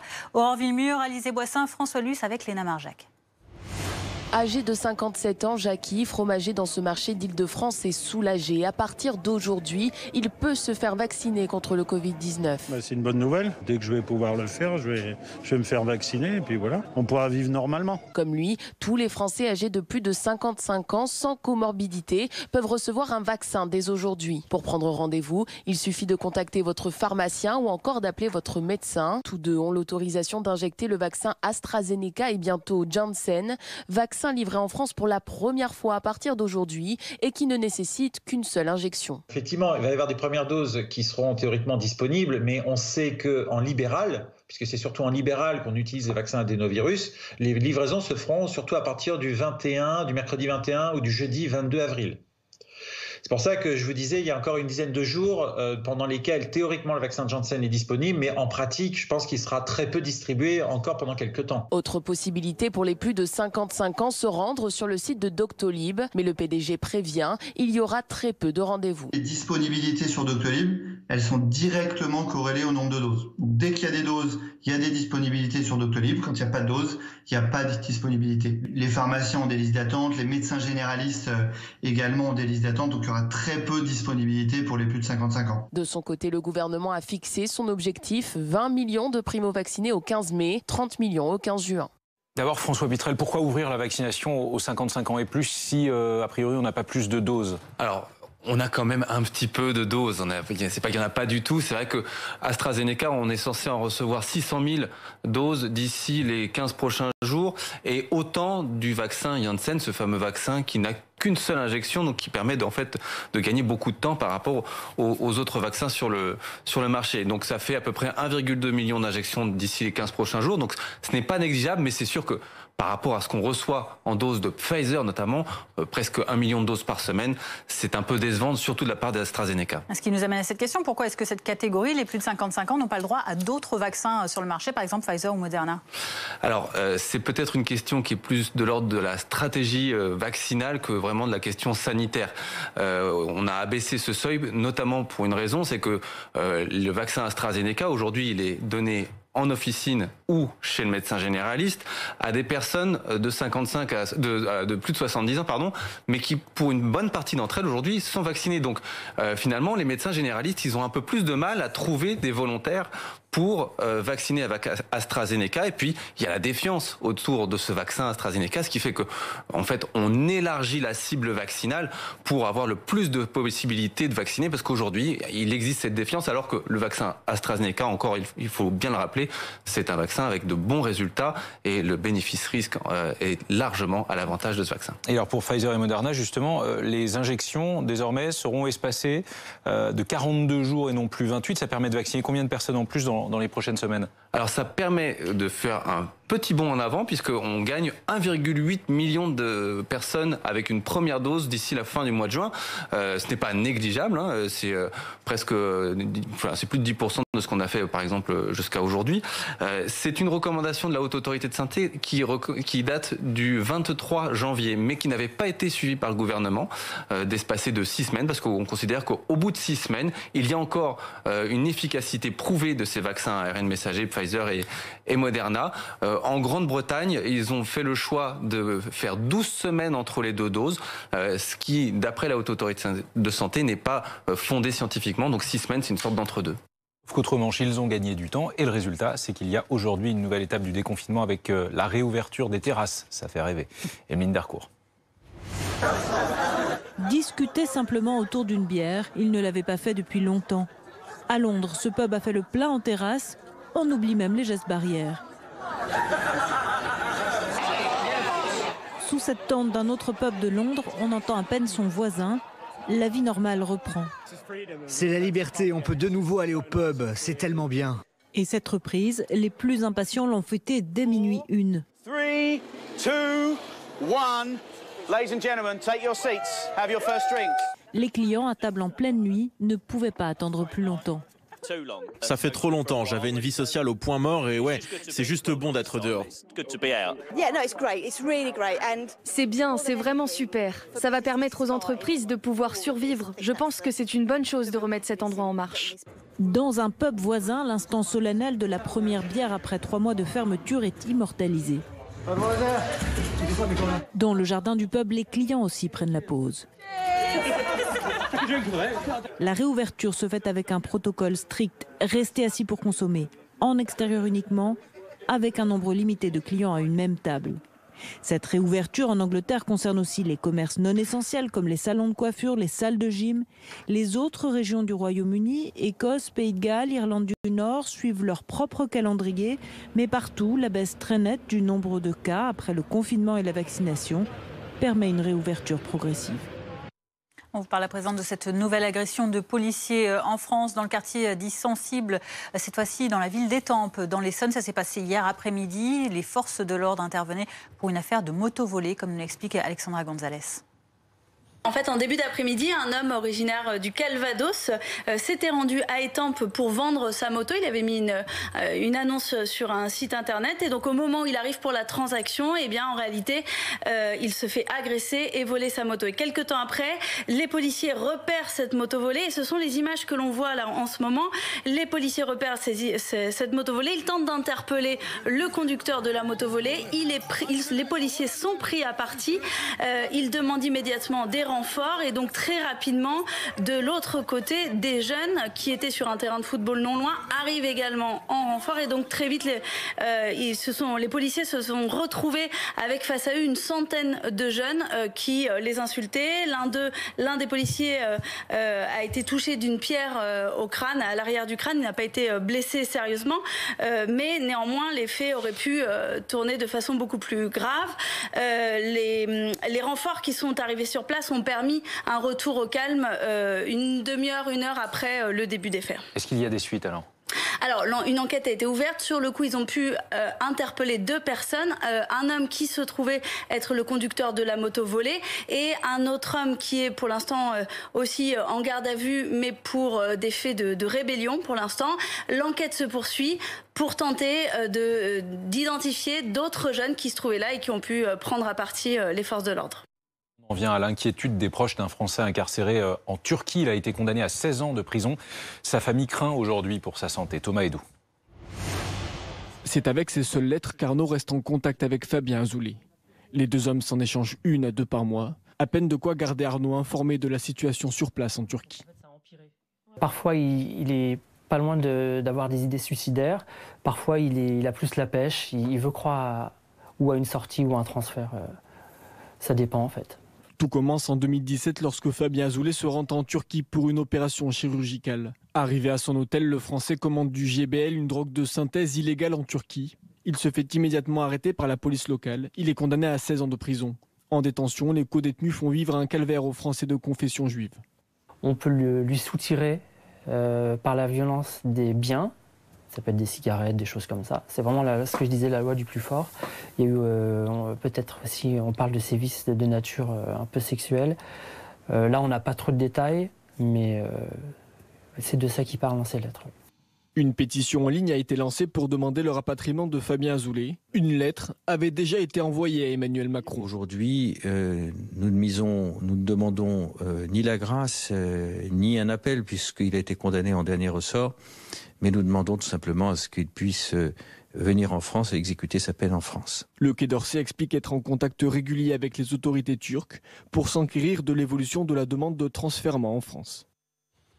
On revient à présent sur cette actualité qui nous a occupé en tout début d'après-midi. Aux alentours de 13h30, un homme a fait feu à proximité d'un centre de vaccination dans un hôpital du 16e arrondissement de Paris. Raphaël Maillechon, vous êtes sur place pour BFM TV. Le périmètre est actuellement toujours bouclé. Oui, le quartier ici, toujours bouclé de ce quartier résidentiel assez calme. On est là dans le 16e arrondissement de la capitale, dans le sud-ouest de Paris, juste à côté du périphérique, du côté de la porte de Saint-Cloud et du Parc des Princes. Voilà pour les environs ici. Les faits se sont déroulés juste à côté du centre hospitalier Henri Dunant, un centre de vaccination qui est également géré par la Croix-Rouge.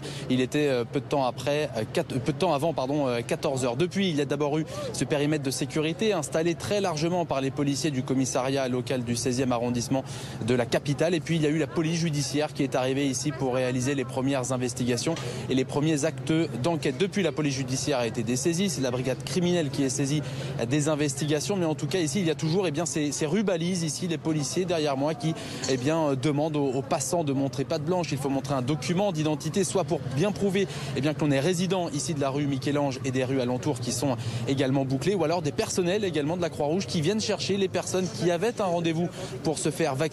L'activité de vaccination continue toujours derrière moi dans le centre de la Croix-Rouge, alors que dans le même temps, les policiers sont en train de réaliser les premiers actes d'enquête et les premiers relevés de police technique et scientifique. En tout cas, ici du côté de la porte de Saint-Cloud, le quartier est toujours bouclé. Merci Raphaël. Et voici ce que nous dit un homme qui était présent dans le périmètre au moment des faits. Il s'appelle Maxime. En fait, nous, on a entendu 2 coups de feu, quelques secondes d'arrêt et 5 coups d'un coup. Donc là, on a compris qu'il y avait quelque chose qui n'allait pas. On a ouvert la porte du cabinet, on est au rez-de-chaussée et là, on a vu des gens qui couraient. Donc on a fait rentrer des gens à l'intérieur. On a fait rentrer 2 personnes à l'intérieur, dont un monsieur qui nous a dit en fait, le tireur, c'est celui qui nous suit là. Donc c'est vrai qu'il y avait un mec bizarre qui était derrière, qui suivait, donc on a fermé et en fait du coup après on a entendu que les voitures continuaient à passer et tout. J'ai vu qu'il y avait quelqu'un par terre et il était sur le ventre et apparemment il s'est tout pris dans la tête. Et par contre moi la deuxième personne blessée qui apparemment est vigile là, elle je l'ai pas vue mais je sais qu'il y a toujours un vigile à l'entrée de l'hôpital Henri Dunant, donc je pense que c'est comme ça qu'elle s'est fait toucher la deuxième. En fait c'est un hôpital gériatrique qui est géré par la Croix-Rouge. Et dans l'enceinte de l'hôpital gériatrique, il y a tout le rez-de-chaussée qui a été transformé en centre de vaccination et aussi dans le jardin derrière. De nombreux témoignages, parce qu'il y avait beaucoup de monde dans la zone, qui est très fréquentée habituellement, et encore plus avec ce centre de vaccination. Cécile Denré, on récapitule ce qui s'est passé aux alentours de 13h30, 14h cet après-midi. Oui, selon nos informations, c'est un homme qui est vêtu de noir, avec une capuche sur la tête, qui s'approche à pied d'un autre homme. Il fait feu, et quand il tombe au sol, il lui tire encore plusieurs fois dans la tête, avant ensuite de tirer en direction d'une femme, qui est une vigile de cet hôpital Henri Dunant, qui est aujourd'hui un centre de vaccination également. Ces deux personnes, donc l'homme est décédé, la femme est grièvement blessée et prise en charge actuellement par les secours. Sur place, il y a 6 camions de pompiers, il y a 25 pompiers. La zone, vous l'avez entendu, Raphaël Maillochon l'a dit, elle est entièrement quadrillée, et l'enquête démarre avec des relevés qui sont faits sur place pour tenter d'identifier l'auteur qui est en fuite. Il est parti en scooter, sur un scooter de modèle X-Max. Son signalement est diffusé sur toutes les ondes de la police. Ce qui n'est pas très clair à ce stade, c'est de savoir s'il y avait un conducteur sur le scooter qui l'aurait aidé à prendre la fuite. C'est l'enquête qui devra le dire, une enquête ouverte par le parquet de Paris à ce stade pour assassinat et tentative d'assassinat. Ce qu'il faut retenir de ces chefs d'enquête, c'est qu'il y a visiblement d'ores et déjà des éléments qui laissent penser qu'il y a eu préméditation, parce que le qualificatif d'assassinat veut dire ça. C'est-à-dire qu'il y a eu des actes préparatoires sans doute pour que ce tireur en vienne à abattre cet homme. D'après les témoins sur place, il était déterminé, il ne tremblait pas, et il a agi froidement avant de s'enfuir. L'enquête ne fait que commencer et a été confiée à la brigade criminelle. Merci beaucoup. Merci Cécile. Nous sommes en direct à présent avec Benjamin Camboulive. Bonjour, vous êtes secrétaire Île-de-France d'Alternative Police CFDT, syndicat de policiers. Est-ce qu'il vous semble clair à vous aussi qu'il s'agit très probablement d'un règlement de compte ? Écoutez, il est vrai qu'au départ, on ne savait pas vraiment sur quel pied danser. Le mode opératoire pouvait sembler flou. À présent, que l'on sait que le parquet de Paris a ouvert cette enquête pour assassinat, ça induit, de par les éléments constitutifs, la préméditation. Donc oui, on peut rester sur un règlement de compte et semble-t-il, au vu des éléments communiqués à ce stade, écarter tout risque terroriste. De quels éléments disposez-vous sur les victimes, cet homme qui est décédé et cette femme qui est dans un état grave ? Et tout ce qu'on sait, c'est que la dame a été prise en charge donc à l'hôpital, un état jugé extrêmement sérieux. Et les nombreux coups de feu qui ont été échangés, donc initialement sur l'individu qui a voulu s'interposer, puis contre l'agent de sécurité de l'hôpital qui est malheureusement décédé. Alors, pour qu'on comprenne bien, parce qu'il y a quelque chose qui n'est pas clair, me semble-t-il, c'est qui a été visé en premier, qui s'est interposé pour protéger qui. Est-ce que vous pouvez tenter de démêler cette pelote-là ? Moi, tout ce que je peux vous donner sont les éléments qui nous sont rapportés, qui sont le retour de ce que l'on a des témoins. Il semblerait qu'il y ait initialement une altercation donc, entre cet individu, l'auteur des faits, et l'agent de sécurité. Un monsieur, voyant la scène, décide de s'interposer, et c'est lui qui essuie les premiers tirs. Donc c'est la femme qui aujourd'hui est grièvement blessée, qui potentiellement a été la première visée, avant qu'ensuite le suspect ne se tourne vers cet homme qui depuis est mort et qui lui a reçu plusieurs balles dans la tête à bout portant. Semble-t-il. Alors, il y a aussi cette question du fuyard, de l'homme qui a tiré ses coups de feu et qui est parti en scooter. On ne sait pas à l'heure actuelle s'il est parti seul sur ce scooter ou s'il a été conduit par un complice. Avez-vous des informations à ce sujet ? C'est tout le travail qui est en cours par nos collègues de la police judiciaire, de rechercher des témoignages, recouper les informations pour essayer de déterminer le profil, les directions de fuite, pour mettre la main au plus vite donc, sur ce tueur et pouvoir définitivement mettre un terme à cette potentielle course de façon à ramener le calme, la sérénité sur la zone. Parce que concrètement, comment ça se passe là justement ? Comment est-ce qu'on peut traquer cette personne ? Par le recoupement d'informations. Vous avez la police scientifique qui est sur les tracés indices, vous avez la police judiciaire qui est en train d'essayer d'aller rechercher des témoignages pour recueillir toutes les informations, et sur cette là, en plus des patrouilles dynamiques autour du secteur, on essaie de retrouver l'individu. On peut également s'appuyer sur le réseau de caméras de la ville de Paris qui est très développé, pour des caméras de vidéoprotection, qui nous permettent d'avoir une vue d'ensemble sur le secteur. Il faut laisser le temps à ce travail de se faire et maximiser nos chances d'interpeller la personne. On peut dire qu'il y a au moins un suspect en fuite, au moins le tireur, et peut-être un individu qui, par exemple, l'attendait sur le véhicule pour partir plus vite. Alors, de toute façon, tant que nous n'aurons pas d'éléments précis, il ne faut absolument rien écarter. Néanmoins, le travail, encore une fois, est en cours et je suis convaincu que nous parviendrons à mettre la main sur l'individu. Merci Benjamin Camboulive d'avoir répondu à nos questions. Secrétaire Île-de-France d'Alternative Police CFDT. On reprend le chemin du 16e arrondissement de Paris. Raphaël Maillochon, vous êtes devant cet hôpital Henri Dunant où se sont déroulés les faits. Un quartier toujours bouclé à l'heure actuelle.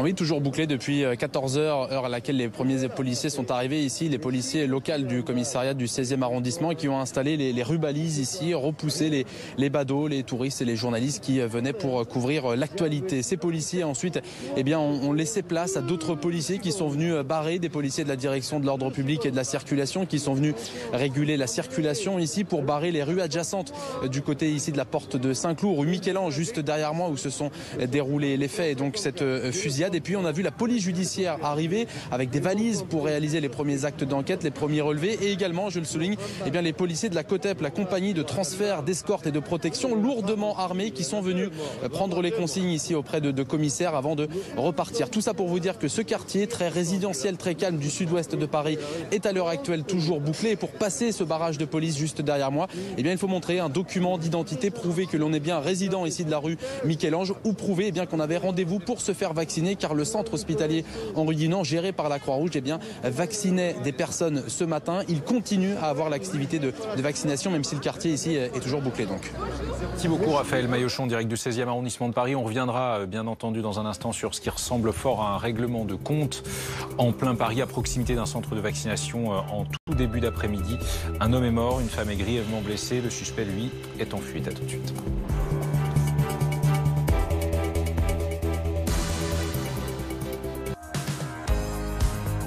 Bonsoir à toutes et à tous, je suis très heureux de vous retrouver pour ce 22h max. 22h, Maxime Switek sur BFM TV. Ensemble, évidemment, jusqu'à minuit avec toute l'équipe.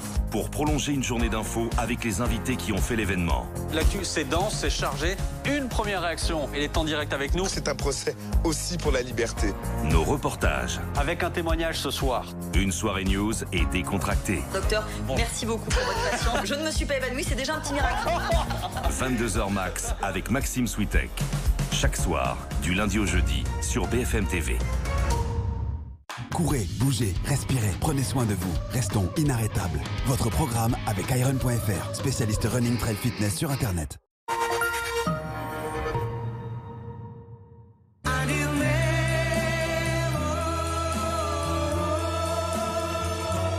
Vivre les matchs ensemble pour vibrer encore plus fort. C'est ça aussi le pari. Avec Parions Sport TV, suivez vos matchs en live et pariez sur l'application Parions Sport en ligne. Parions Sport, nous sommes les parieurs. Il y a 2 ans, j'ai eu un vrai déclic lorsque j'ai fait de la plongée dans le Var. Cette prise de conscience, ça m'a poussé à rejoindre l'équipe de développement durable chez Amazon et j'ai décidé de devenir un vrai acteur du changement. Depuis, j'ai vu le site d'Orléans plus que doubler l'efficacité de son tri sélectif. Bonjour. Bonjour. On y arrive en étant intransigeant sur tous les détails. Par exemple, en séparant le carton des rouleaux de papier, en compressant les cartons ou en compostant nos déchets alimentaires. Et on utilise même des chèvres pour faire de l'éco-pâturage.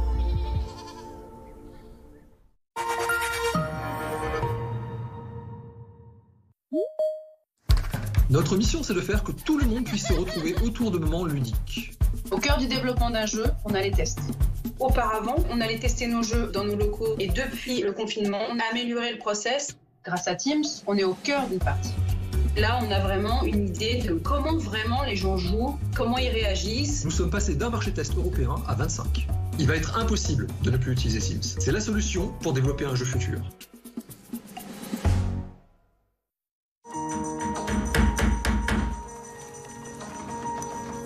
Une maison, plus on prend soin d'elle, plus elle prend soin de nous. C'est pourquoi toutes nos équipes sont mobilisées pour vous aider à être bien chez vous et assure la livraison de centaines de milliers d'articles disponibles sur leroymerlin.fr.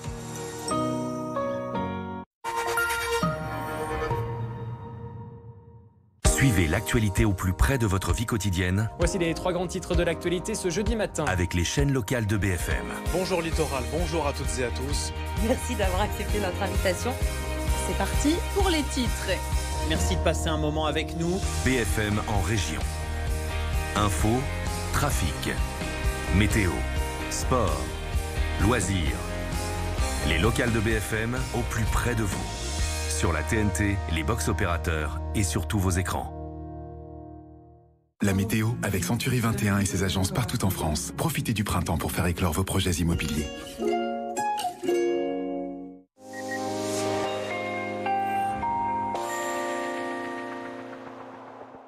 Bonjour à tous, des conditions météo plutôt ensoleillées pour cet après-midi. C'est le cas en tout cas ici à La Baule, dans le département de la Loire-Atlantique, de belles éclaircies également pour le département de la Drôme à Valence. Une nouvelle perturbation est toutefois attendue pour demain matin. Elle s'installera entre le département de la Manche, le centre et en direction du nord-est. Très peu active, quelques gouttes. Attention parfois aux chaussées glissantes parce que les températures s'annoncent négatives. Quelques flocons également pour les Vosges au-dessus de 400 mètres. Mais très rapidement, le soleil va revenir par l'extrême nord. Un soleil très généreux pour la partie sud. Toujours le vent, Mistral, les rafales à 80 km/h. Dans l'après-midi, la perturbation, on n'en parlera plus. Un ciel partagé entre nuages et éclaircies sur le nord-est. Une petite ondée pour le Mercantour, pour la partie est de la Corse. Un ciel légèrement voilé dans le sud-ouest, mais sinon partout ailleurs du soleil. Les températures dégelées, encore quasi généralisées pour demain matin. -3 pour Aurillac, -1 à Clermont-Ferrand, à Lille, à Rouen, 2 pour Paris, 2 également à Bordeaux, 7 à Perpignan et 10 pour Bastia. Dans l'après-midi, petite remontée très légère, la remontée avec des valeurs comprises entre 9 degrés à Nancy, 12 à Paris, 15 à La Rochelle et jusqu'à 20 degrés à Perpignan. Belle fin de journée.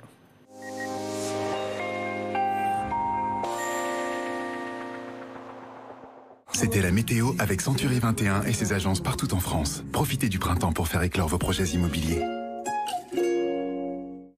À la une de l'actualité à 16h30 sur BFM TV, un mort non identifié, une blessée et au moins un suspect en fuite après une fusillade à Paris. Nous serons dans le 16e arrondissement après ces coups de feu qui ont été tirés peu avant 14h devant un centre de vaccination d'un hôpital. La brigade criminelle est saisie de l'enquête. Les Français âgés de 55 ans et plus désormais éligibles à la vaccination avec le vaccin d'AstraZeneca et bientôt également le Janssen. Et pour l'instant, il y a très peu de rendez-vous. Le début d'un retour à la vie normale au Royaume-Uni. Pubs, terrasses de restaurants ou encore coiffeurs ouvrent aujourd'hui à la faveur d'un nouvel allègement du confinement après 3 mois de restrictions et une vaste campagne de vaccination.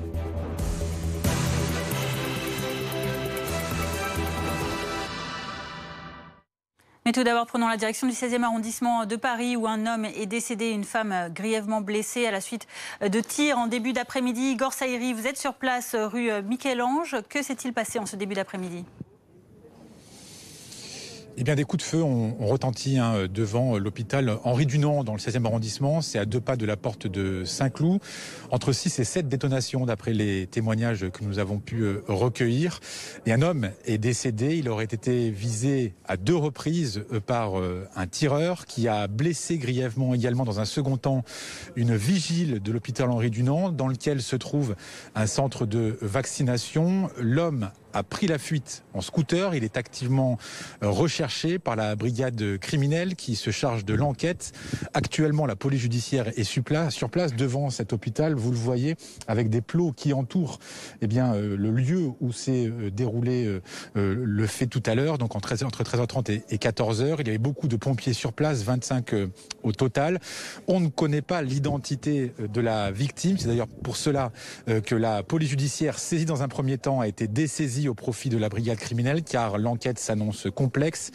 Pas d'informations notamment non plus sur le tireur évidemment. Son scooter était à plusieurs centaines de mètres de là où on se trouvait. Tout ce que l'on peut dire en tout cas actuellement, c'est que c'est un quartier plutôt résidentiel, le 16e arrondissement de Paris. Un centre de vaccination a également été ouvert, donc beaucoup de monde aussi à ce moment-là. Centre de vaccination qui reste toujours ouvert. La police qui a établi un cordon de sécurité laisse passer les gens qui ont toujours rendez-vous actuellement. Donc le calme est revenu dans certaines mesures, même si beaucoup de policiers sont toujours sur place à l'heure actuelle. Merci Igor, avec Lénaïque Gouriec pour BFM TV dans le 16e arrondissement. Voici aussi ce que nous dit un témoin interrogé par Mathias Tesson pour BFM. J'étais là, j'ai entendu une détonation, je me suis tourné, j'ai vu un mec encapuché en parka noir Tirer une balle et j'ai vu un mec au sol et puis j'ai vu se rapprocher et en mettre 2 pour le finir dans la tête, quoi. Il y avait juste une autre personne qui était à l'entrée de l'hôpital, mais c'est l'entrée de véhicule en fait. Et il a tiré une balle par là et apparemment il y en a une qui se l'est pris, mais ça j'ai pas vu. Parce que j'ai surtout vu, c'est le mec au sol se prendre 2 balles à bout portant dans la tête, quoi. La victime qui s'est fait assassiner, il a bu un café une demi-heure avant chez moi, ouais. Emporté. Le mec qui a tiré, le tireur, il est reparti à pied avec vachement de sang-froid en fait, en marchant, comme si de rien n'était. Et 500 mètres plus loin, il y avait un scooter qui l'attendait. Ça fait penser à une arme de poing, mais un bon revolver quand même, quoi. Pas un pistolet pour les enfants. Hein. Il y a un centre de vaccination qui est à côté, il paraît? Ah bah c'est là où ça se passait, c'est juste devant. Juste devant le centre de vaccination? Ouais, c'est ça, devant l'hôpital en fait. Et il y avait des gens qui faisaient la queue ou... Non, il y avait personne. Okay. Non, il y a personne qui fait la queue, ils viennent au compte-gouttes les gens. Alors, que s'est-il passé entre les victimes, notamment avant ces coups de feu? Écoutez les propos du syndicaliste policier Rocco Contento. C'est un homme qui est arrivé donc à pied, qui a pris la fuite par contre en scooter, qui a eu une altercation avec une femme qui a été vigile à l'hôpital Henri Dunant. Et cet homme-là s'est ensuite interposé et ensuite il a été exécuté et ensuite il a tiré sur cette femme-là qui est en état d'urgence absolue et l'homme est décédé. C'est extrêmement rare de voir ce genre de choses, surtout une exécution sommaire, quoi, puisque cet homme qui s'est interposé a pris 2 balles et ensuite, lorsqu'il était à terre, a été complètement achevé par cet individu.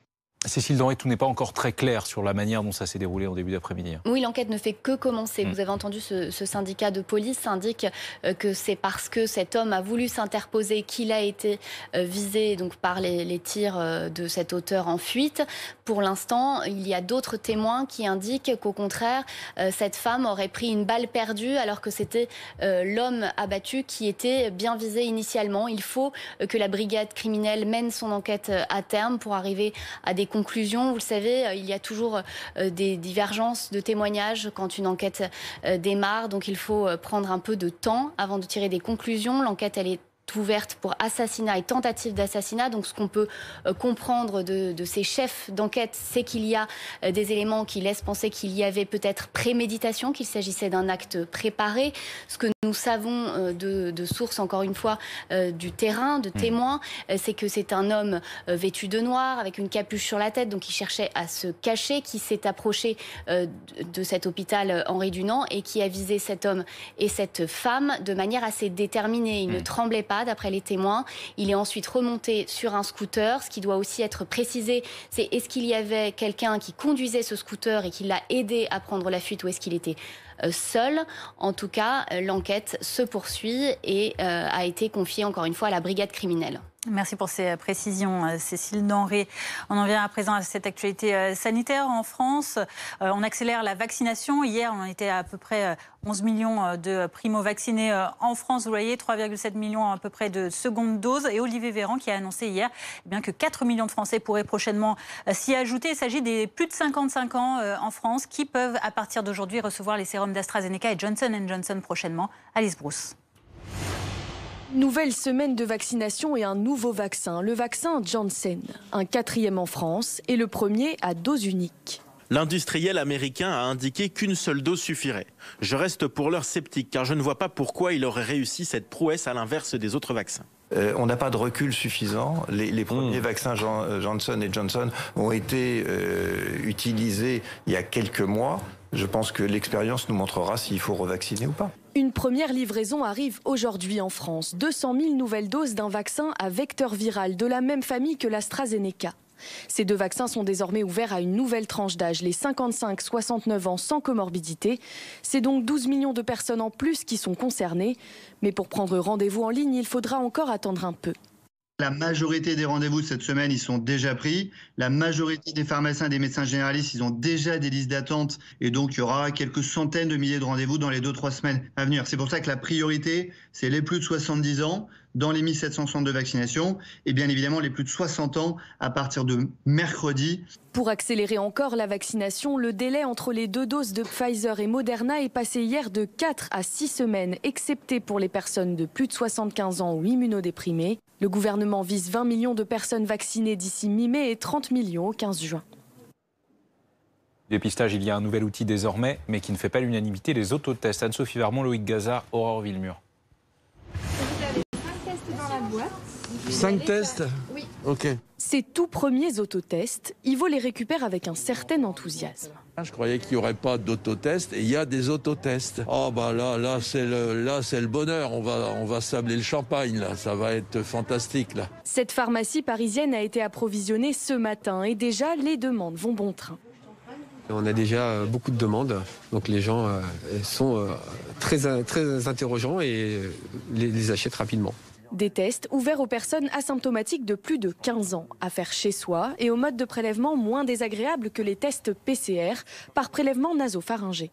Donc rien ne sert de l'enfoncer au maximum. Vous mettez comme ça, vous levez et vous mettez juste dans votre narine à ce niveau-là et vous tournez. Une fois que c'est fait, vous mettez ça dans le goupillon et vous tournez, vous attendez quelques secondes. Vous bouchonnez le flacon et vous mettez quelques gouttes sur la plaquette. Les résultats sont connus en 15 à 20 minutes environ, mais ce médecin le rappelle. Ce n'est pas pour les patients symptomatiques et ce n'est pas pour les cas contacts. Absolument. Donc on n'est pas dans du diagnostic, mais on est dans du dépistage de masse.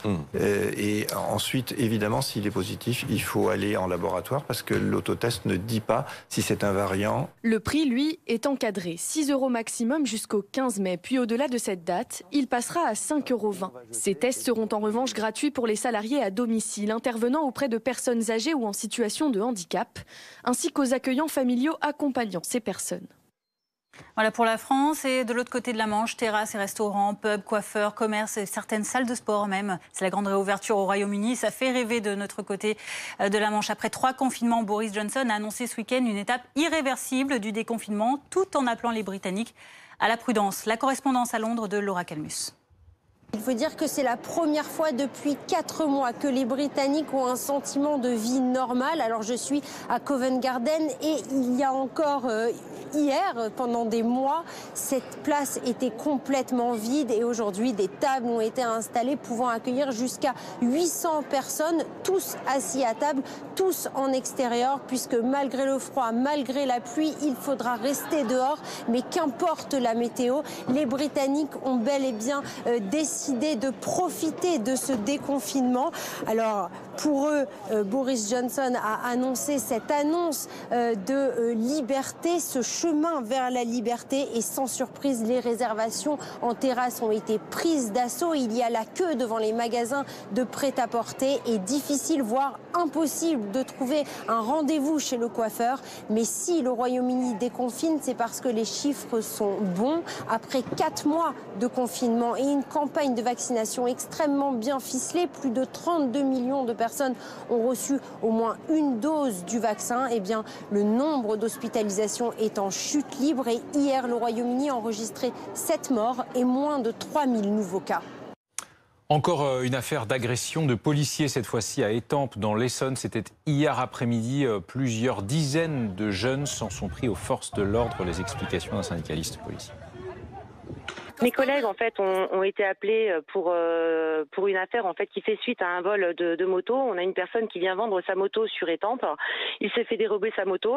Mes collègues interviennent. Ils sont rapidement pris à partie par une 50aine d'individus et mes collègues en fait se sont retrouvés en difficulté. J'ai un collègue qui a été blessé à la tête. Ils ont dû en fait attendre des renforts après extraction du secteur et ont pu intervenir à nouveau grâce au renfort en fait de multiples équipages du département, d'autres agglomérations.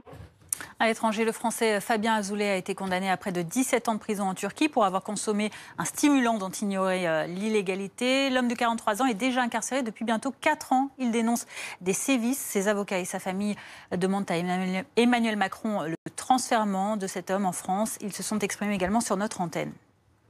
Moi, je crains vraiment pour sa santé, déjà sa santé mentale, mais également sa santé physique, puisqu'il a déjà été ébouillanté, par exemple. C'est ce qui fait qu'il a dû être transféré d'une prison à une autre. Nous, ce qu'on demande, dans un monde idéal, ce serait une grâce, parce que ce qu'il a fait ne nécessite pas 17 ans de prison. On a un nouveau président d'audience qui ne connaît absolument rien du dossier et qui, dans le cadre d'une audience expéditive qui a duré 15 minutes, traduction comprise, va condamner Fabien Azoulay à une peine de 20 ans, qui va être réduite à 16 ans et 8 mois pour bonne conduite.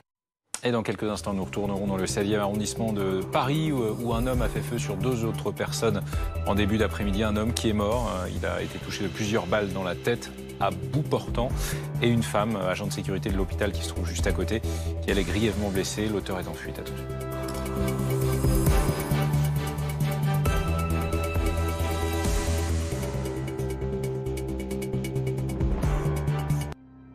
Du lundi au vendredi. Retrouvez tous les matchs, tous les sports, toutes les images, tous les résultats. L'Actu Sport, du lundi au vendredi sur BFM TV. Retrouvez votre programme avec Sebel. Sebel, fabricant français de portails, stores et pergolas sur mesure.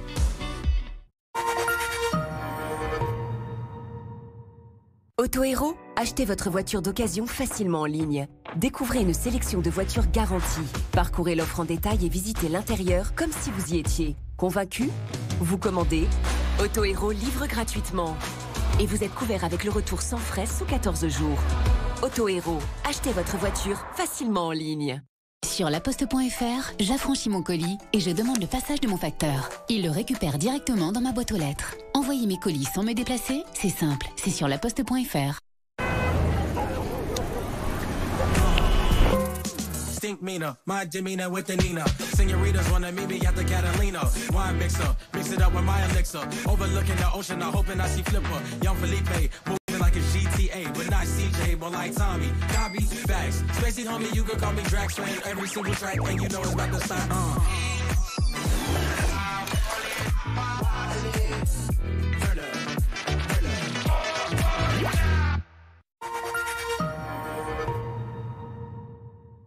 On met le turbo sur les cadeaux. Jusqu'au 8 mai chez Point S, pour l'achat de 4 pneus Bridgestone, jusqu'à 120 € sont offerts. Pas de stress, il y a Point S. Hé, homme du monde entier, écoutez-moi. Prendre soin de sa peau peut être un vrai casse-tête. Sérum hydratant, formule anti-fatigue, qui a vraiment le temps pour ça? C'était rhétorique, Thomas. Restez simple, avec des soins à base d'ingrédients de qualité, élaborés par des experts en soins pour hommes. Il y a 2 ans, j'ai eu un vrai déclic lorsque j'ai fait de la plongée dans le Var. Cette prise de conscience, ça m'a poussé à rejoindre l'équipe de développement durable chez Amazon et j'ai décidé de devenir un vrai acteur du changement.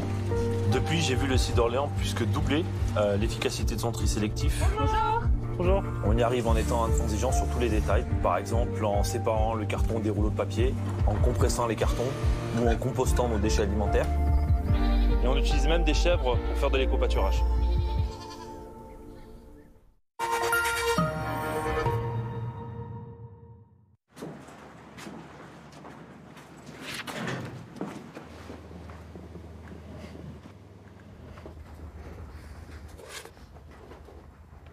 Je reviens te chercher. Je savais que tu m'attendais. Je savais que l'on ne pourrait se passer l'un de l'autre longtemps. Madame? Je reviens Madame? te chercher. Ça va? Ça vous a pas fait trop mal? Oh, pas du tout. Au contraire. Parce qu'on rêve tous de se retrouver, vaccinons-nous.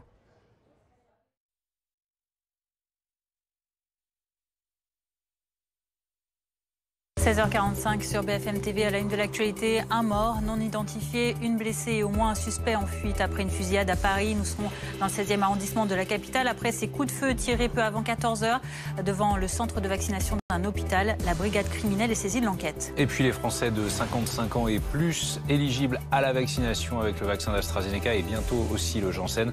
Mais pour l'instant, il y a très peu de rendez-vous. Avant 14h tout à l'heure, un homme a donc fait feu près d'un centre de vaccination et d'un hôpital dans le 16e arrondissement de Paris. Raphaël Maillochon, vous êtes sur place. Le périmètre est actuellement bouclé.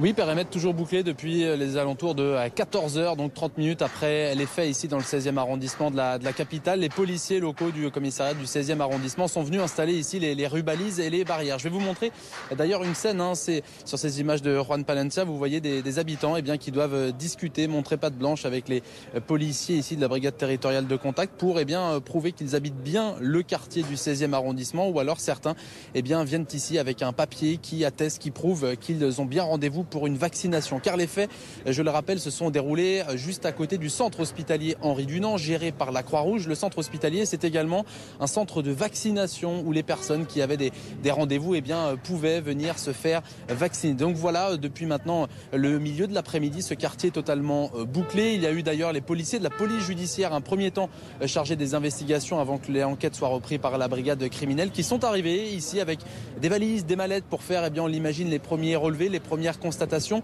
Mais en tout cas, ici, dans le 16e arrondissement, dans le sud-ouest de la capitale, juste à côté du Parc des Princes, du périphérique et de la porte de Saint-Cloud, vous avez toujours ces rubalises. Vous le voyez derrière moi, cette rue totalement vide, déserte, avec au fond de l'image des camions, des voitures de la Croix-Rouge et puis également des véhicules de police qui viennent régulièrement ici.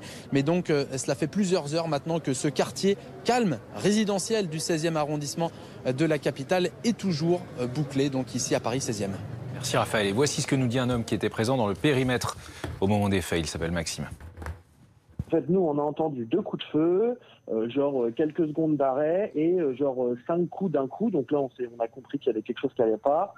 On a ouvert la porte du cabinet, on est au rez-de-chaussée et là, on a vu des gens qui couraient. Donc on a fait rentrer des gens à l'intérieur. On a fait rentrer 2 personnes à l'intérieur, dont un monsieur qui nous a dit en fait, le tireur, c'est celui qui nous suit là. Donc c'est vrai qu'il y avait un mec bizarre qui était derrière, qui suivait, donc on a fermé et en fait du coup après on a entendu que les voitures continuaient à passer et tout. J'ai vu qu'il y avait quelqu'un par terre et il était sur le ventre et apparemment il s'est tout pris dans la tête. Et par contre moi la deuxième personne blessée qui apparemment est vigile là, elle je l'ai pas vue mais je sais qu'il y a toujours un vigile à l'entrée de l'hôpital Henri Dunant, donc je pense que c'est comme ça que elle s'est fait toucher la deuxième. En fait c'est un hôpital gériatrique qui est géré par la Croix-Rouge et dans l'enceinte de l'hôpital gériatrique il y a tout le rez-de-chaussée qui a été transformé en centre de vaccination et aussi dans le jardin derrière. Cécile Denré, la brigade criminelle enquête sur ces faits qui ont eu lieu en tout début d'après-midi. Que s'est-il passé exactement?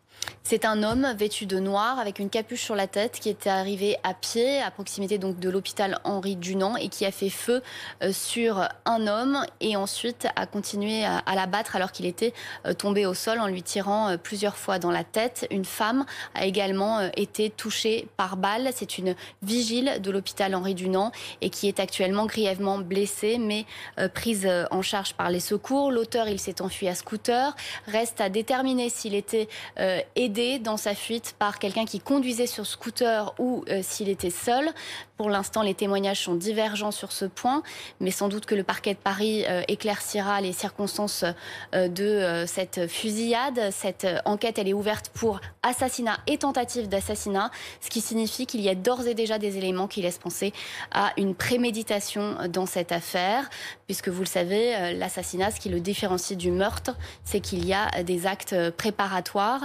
Donc pour l'instant, l'enquête, elle ne fait que commencer. Vous l'avez dit, elle est confiée à la brigade criminelle et on cherche à identifier la victime qui n'avait pas de papier d'identité sur elle. Donc c'est le travail des enquêteurs d'arriver à identifier cette personne qui, d'après des témoins, serait assez jeune, un homme âgé de 20 à 30 ans, avec la peau noire. Voilà ce que nous disent les témoins sur place. Sachant qu'effectivement, vous le disiez Cécile, il y a encore des zones d'ombre et tous les témoignages ne disent pas la même chose. Il y a par exemple ce restaurateur qui affirme que la victime, l'homme donc qui est mort, prenait un café avec un autre homme et le tireur aurait surgi d'une rue sur le côté, lui aurait tiré plusieurs coups de feu. La victime aurait essayé de fuir en traversant la rue et le tireur à ce moment-là lui aurait retiré dessus et l'aurait achevé de plusieurs balles dans la tête. Et le restaurateur dit ensuite n'avoir plus revu l'homme qui prenait un café avec la victime. Voilà, il y a beaucoup de choses encore à affiner sur les circonstances de ce fait divers qui ressemble quand même à un règlement de compte. Le maire du 16e arrondissement s'est rendu sur place, on l'écoute.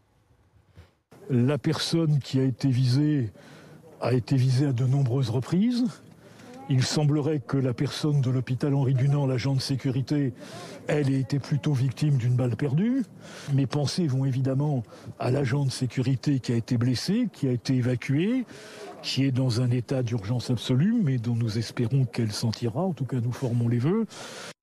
Raphaël Maillochon, vous retrouve rue Michel-Ange, tout près de cet hôpital Henri Dunant où se sont déroulés les faits en début d'après-midi. On le voit, c'est beaucoup plus calme évidemment que tout à l'heure. Il y avait beaucoup de monde en début d'après-midi dans la rue, mais aussi dans ce centre de vaccination. Désormais, le périmètre est bouclé.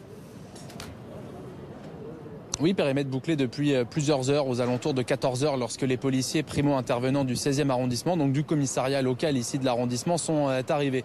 Une image à vous montrer, Juan Palencia va vous montrer cela, ce sont ces riverains, ces badauds ici, qui doivent montrer un document d'identité qui atteste qu'ils habitent bien ce quartier, cette rue Michel-Ange ou les alentours, car ici les rues sont toutes toujours bouclées. Il y a eu des renforts de policiers de la direction de l'ordre public et de la circulation pour gérer la circulation. Vous ne voyez pas, mais de l'autre côté de la caméra, sur le côté de la place de Saint-Cloud, ça s'est libéré. Il y a moins de journalistes également, mais toujours une présence policière assez forte, puisqu'il y a cette rubalise juste derrière moi qui nous empêche de passer. Les faits se sont déroulés juste derrière moi. Maintenant, ce sont les policiers de la brigade criminelle qui sont toujours sur place pour terminer, constater, faire les premiers relevés, les premières investigations, car ils sont saisis de l'enquête. Dernière information, le centre hospitalier Henri Dunant, qui est géré par la Croix-Rouge, qui est un centre de vaccination contre la Covid-19, fonctionne toujours, car on a vu tout à l'heure des personnels de la Croix-Rouge ici arriver et demander aux personnes qui avaient rendez-vous de passer avec elles, de venir. Elles étaient escortées avec un policier pour aller donc se faire vacciner au centre hospitalier Henri Dunant, centre hospitalier juste devant lequel les faits se sont déroulés avec cet assassinat et cette tentative d'assassinat donc. Merci beaucoup Raphaël, en direct du 16e arrondissement de Paris. Il en sera question également dans quelques instants dans BFM Story, présenté par Thomas Misraki. On se retrouve demain.